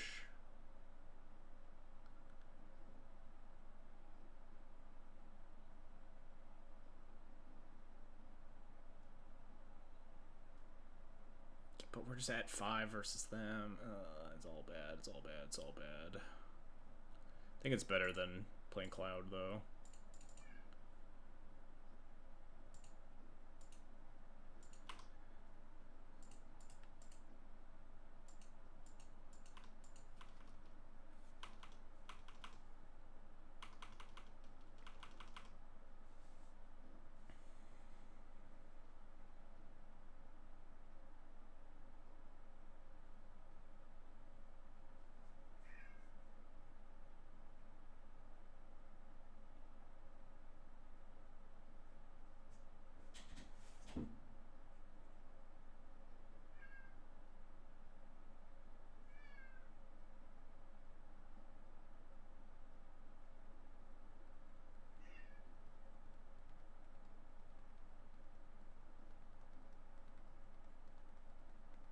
I wonder if equipping Clamp is better than holding up Mana Tithe. Probably. There's a world that they animate Den and I just Razorgrass the Den and don't like have a 2/2 Skyclave to block the 1/1 instead.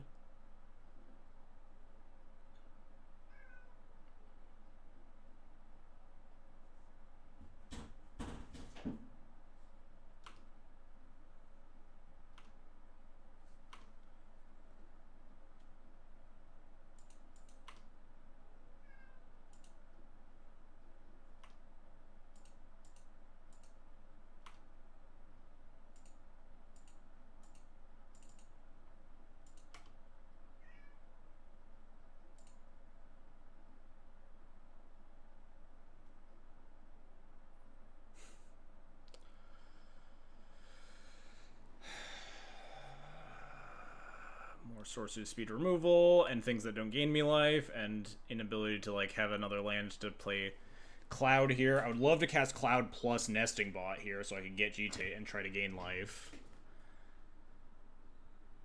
I guess I could Nesting Bot and clamp it. That's probably the play, huh?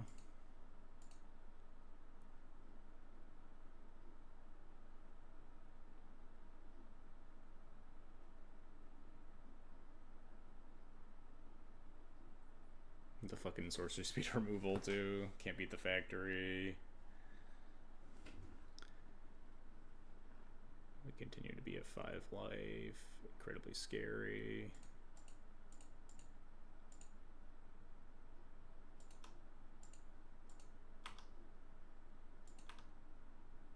Stoneforge is huge.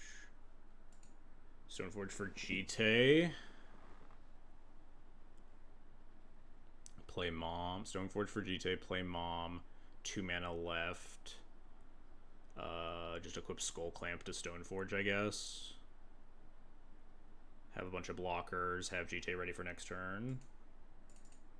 And hold up Mana Tithe for question mark, question mark, question mark.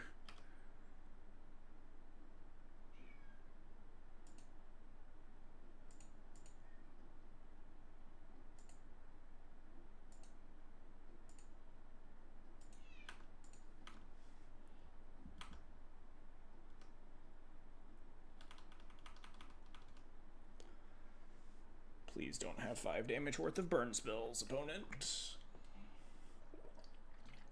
Just have some, like, fuck-ass creatures. Come on. How is this still game 1? It's a wild game 1 against mono red.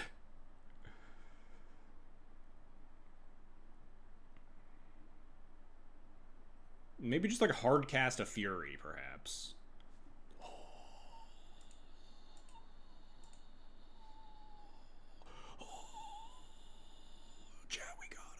Chat, we fucking got him! We fucking did it! The fucking Mana Tithe! The old turn 12! Holy. What is... I don't know what their next plan was, though. I was gonna go to 1? Maybe they had, like, land plus another burn spell at the end? Salt level million at opponent's house. Oh, holy, what a fucking game. What a game 1 for the trophy match, even.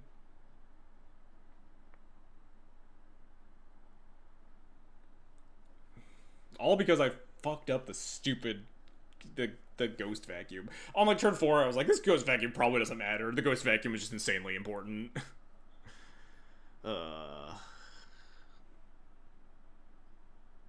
Like, literally, if I had just eaten 1 extra creature with that Ghost Vacuum, that game becomes so much more winnable. I just untap with a Doomed Traveler or a Giver of Runes.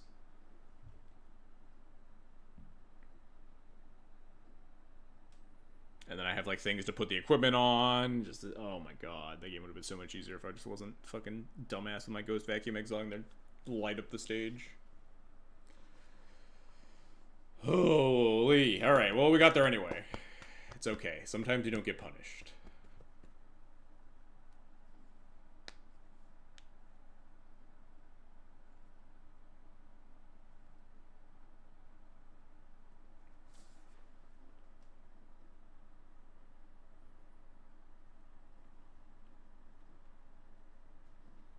God, the Mana Tithe. I saw them tap a 5. I thought they were gonna Fury me, which, like, Mana Tithe still would have been good, but... I'll Mana Tithe any fucking 5-drop they tap out for. I mean, even if they, like, played land and cast that Burst Lightning, I go to 1, I just always Mana Tithe it. So that they can't, like, follow up with Lightning Bolt. They just put me to 1 and then I untap and I get GTA Online.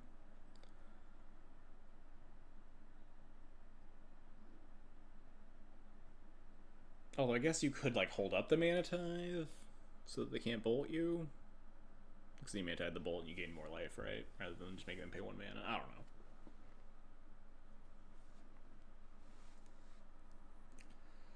Holy. They're taking all their sideboard time. They're putting all their brain power into whether or not they want to sideboard into Zurgo. I hope to see it, and they just never fucking do. Notably, sometimes the Kellen flavor text does come up, but I think much more often is that they play Kellen on turn 1 and then you play Doom Traveler on turn 1 and you gain like 4 or 6 life.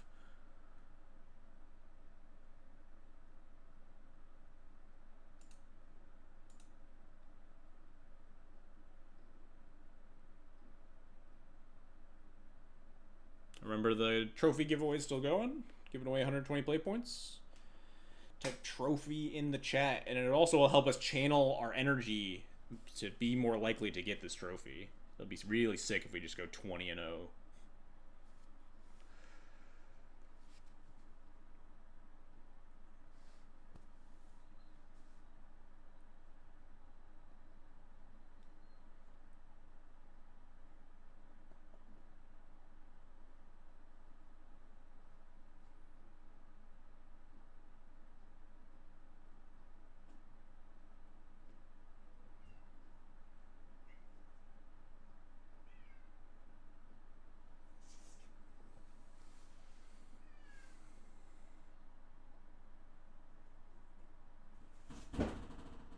Dog is extremely mad that she's locked out. It looks like they're still on the toilet, yeah. Oh, they're back. And they did not board into Zurgo. Think this hand's a little lacking. It's a mull to 6, right? Wintermoon's pretty bad. Cigar de Zay does mean, like, you can get, like, turn 3 GT cheese. If we were on the play, I might keep this and just go Benevolent Bodyguard into Cloud into Cigar de Zay GT. But on the draw, when, like, you're kind of under the gun of Kellen, I think you'd rather ship these hands. Like, Benevolent Bodyguard against a Kellen's, like, not very exciting. We're going to be on the back foot for a little bit.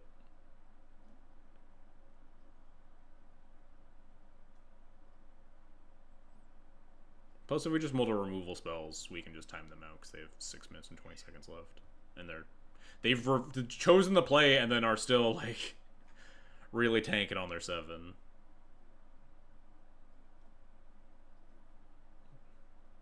There we go. Uh-oh. Okay, never mind. This hand's got good stuff. We bottom the Armageddon here.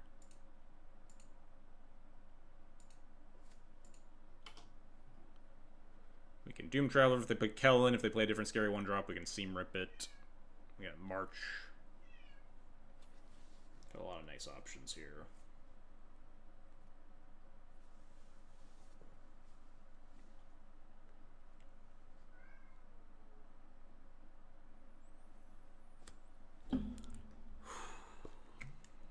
Really tanking on their turn 1 play.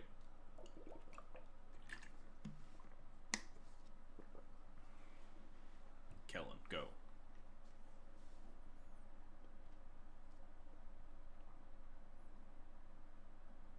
Now, if they had a Zurgo here, then I would have to Seam Rip it. I couldn't just, like, Doomed Traveler here. Just saying. My weekly speech about the Kellen players and how they should probably just be boarding into Zurgo, and they just never do. I talked about this in a Blue Sky post, but, like, in my second trophy, I played against a Zurgo player who was just, like, having Zurgo in the command zone. And then in game 2, they boarded into Kellen. My mind was just completely... couldn't understand. Because it means that I understand, like, the process of, like, not really caring about boarding out of Kellen into Zurgo, because it's, like, very minor percentage points, you just don't think about it. But, like, they thought hard enough to say, hey, I want to swap my commander against Cloud. And then they thought that Kellen was better than Zurgo? I couldn't figure it out. I don't know what their deal was. Third land is definitely nice.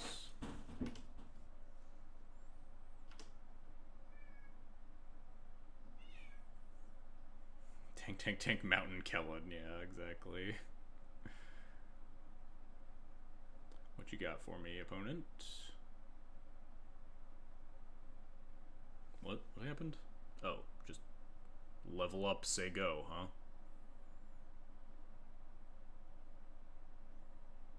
Kind of want to just hold up March. Is that crazy? If they just, like,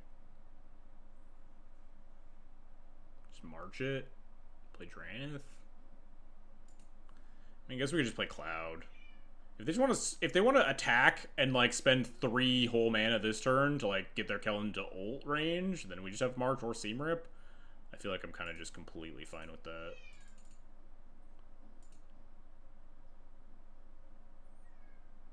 They should sideboard into Chroma Angel of Fury. That would get me.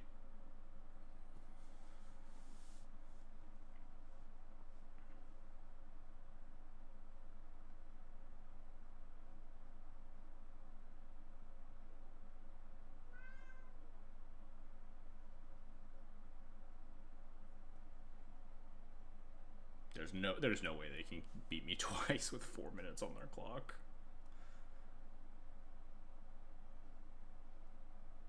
But also this hand is pretty decked out to like just kill them, regardless of if they time out.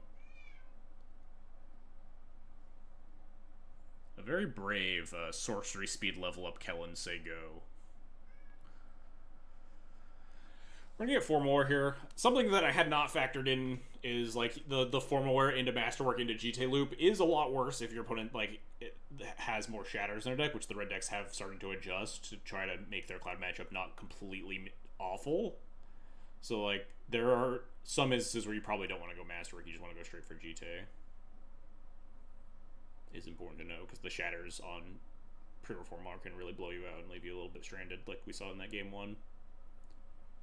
Definitely for some food for thought. Some other food for thought, the Sid card fucking sucks, and I hate it, and I'm gonna cut it for, like, literally anything.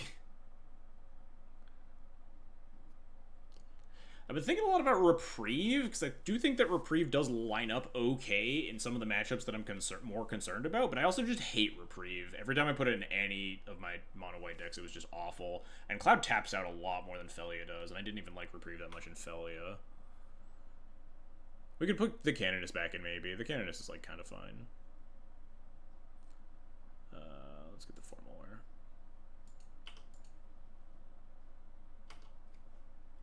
I'm a big Reprieve hater, though, so I probably won't play the Reprieve. Ah, Ferocity, you say. Alright, well, we have removal spells.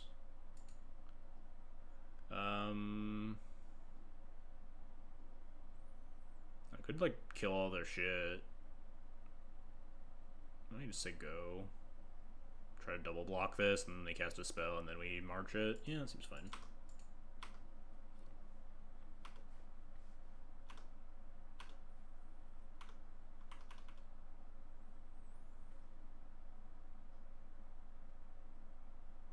I guess I should have maybe played Nesting Bow, huh? I take 1 damage, but I'm only gonna... I have to pitch 1 card to this march regardless.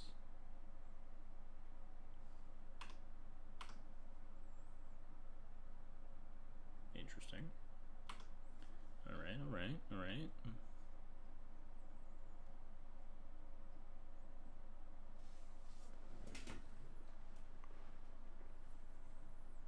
Would have taken 1 extra damage playing the Nesting Bot, but I imagine it's worth. Maybe we pitch the Nesting Bot here? No, we probably just pitch the Dranith. It's pretty bad. Even if we kill the Kellen, Dranith's just not that interesting here.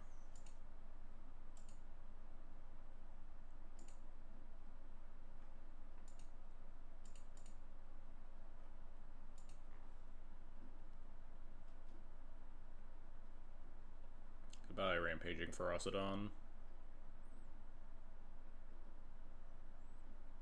I guess we probably seem rip the Kellen this turn, huh? Oh. I guess not. They're gonna copy my march and march my Cloud or something.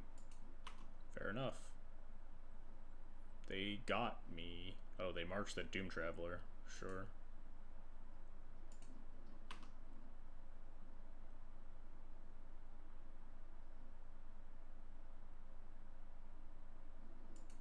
Unclear on how got I am from this play, but they've certainly done something.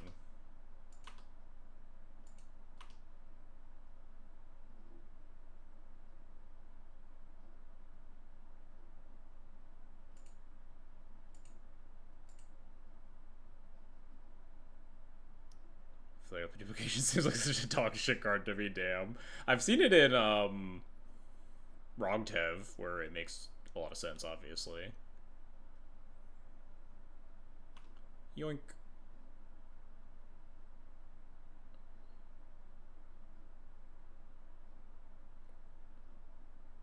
They marched their clock, first of all, so you're A-okay. True. Like, they have to win 2 games, and I'm at 20 in game 2, and they have a minute 17. I'm just gonna Recruiter for Solitude. Okay, they give up. We did it! They've thrown in the towel. We got our 4th consecutive trophy. Hell yeah. Real nail biter of a game 1 there. Just for no good reason.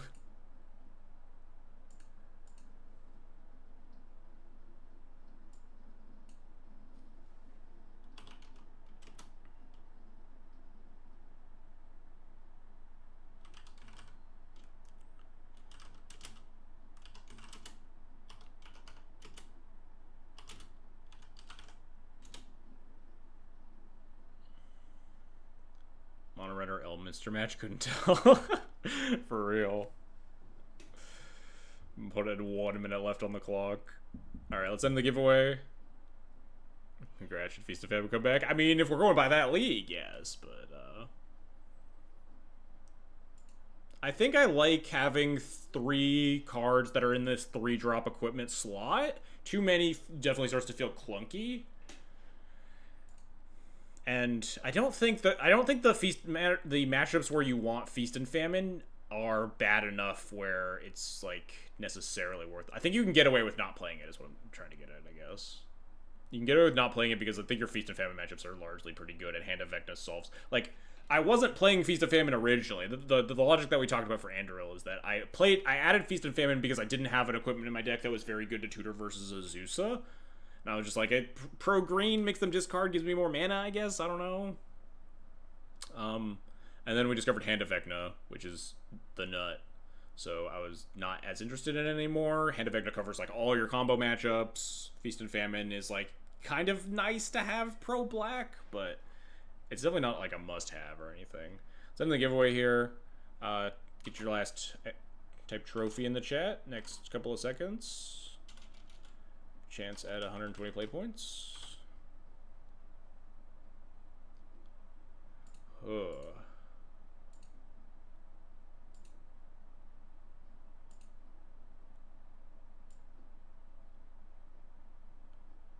What was our matches? Oh, we lost 1 game. What did we lose to? I've already forgotten.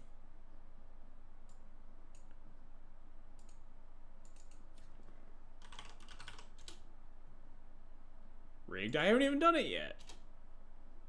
Tabular Tony. Congrats. Now you can call it rigged.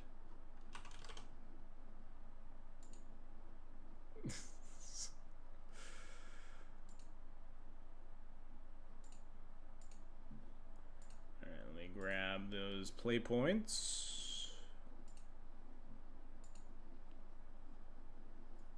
Is it the 3rd week of the month? Yeah, this should be the 3rd giveaway.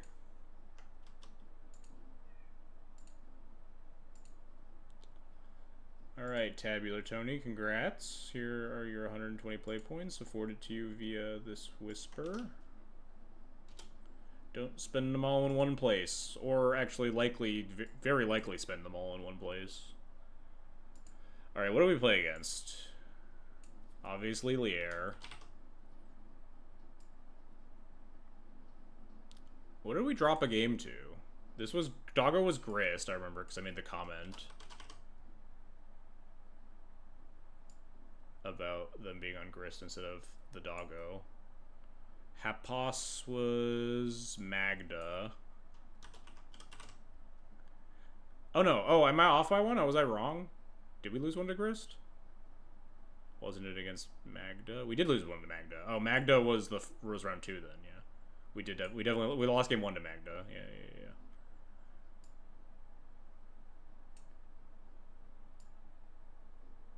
Yeah, we lost the game 1 to Magda.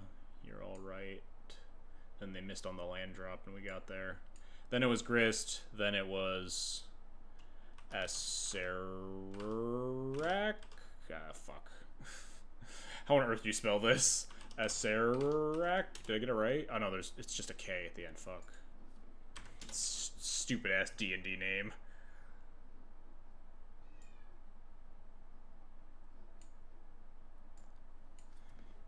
Kellen. Almost all monocolored decks again. It was just the Grist breaking things up. Last week's trophy was all monocolor decks. Alright. We did it. We trophied. We got fucking 4 trophies in a row. List is feeling good.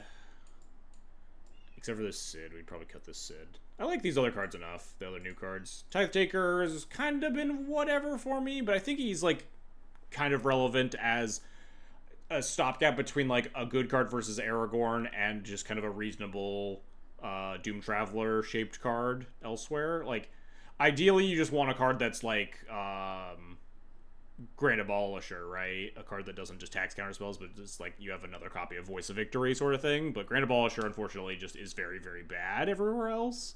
So I don't think you really want to play something like that. So Tithe Taker, I think, is kind of that happy medium. Works well with Skull Clamp. Taxes the opponent a little bit. Makes the counter spells more annoying to hold up. Affords a little bit more, like, on your board in the face of, like, removal. But we should probably cut this Sid for, like, literally any other card in the deck. Or not in the deck. But that is, I guess, the end of our stream. We got 4 trophies. Hell yeah. How many QPs do I have? Do I have enough now? I've gotten a lot of trophies in a row. Oh, I need 2 more to play in, like, a showcase. But yeah, 5 total trophies, 4 in the past week. Wow, we're pretty high up on the leaderboard, huh?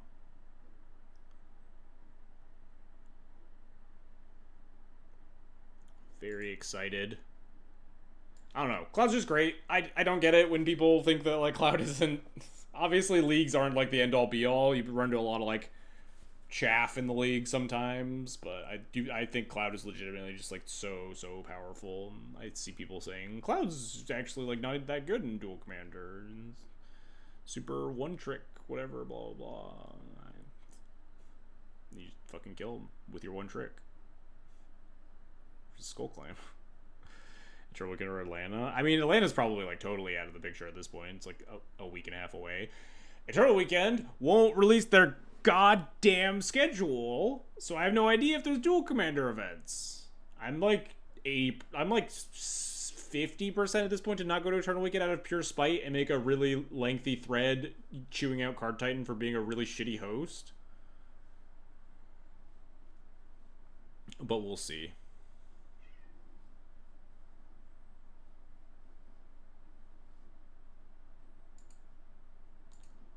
Someone to raid. Additional shoutouts here. Like we touched on at the start of the stream, I'll be on Acolyte's stream on Thursday, the State of the Noodle, talking about Legacy. We also have exclamation point YT guide to show the guide, the cloud deck tech I did with Manifest Tread MTG over on their channel. Ooh, it looks like Newton's streaming again. I'll go always raid Newton.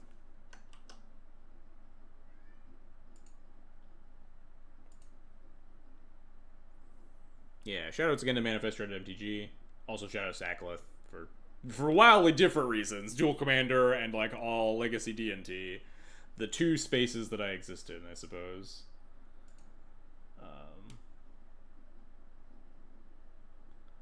Let's ship you all off on our high note here. On our 4th consecutive trophy with Cloud. The best deck in Duel Commander. I'm going to keep saying it until someone proves me wrong. And by that I mean until like I do a lengthy Aragorn test session where I just get like dumpstered by it repeatedly. And it's like, alright, maybe Aragorn's still the best deck, but... For now, send you all over to Newton. Say hi to him for me. Quality Legacy player. Nice guy. I'll be back again next week with more of the same. And if you see me on if you want to see Legacy content, you can see me on Acolyte's channel on Thursday for the State of the Noodle 2025. Have a good night, everybody.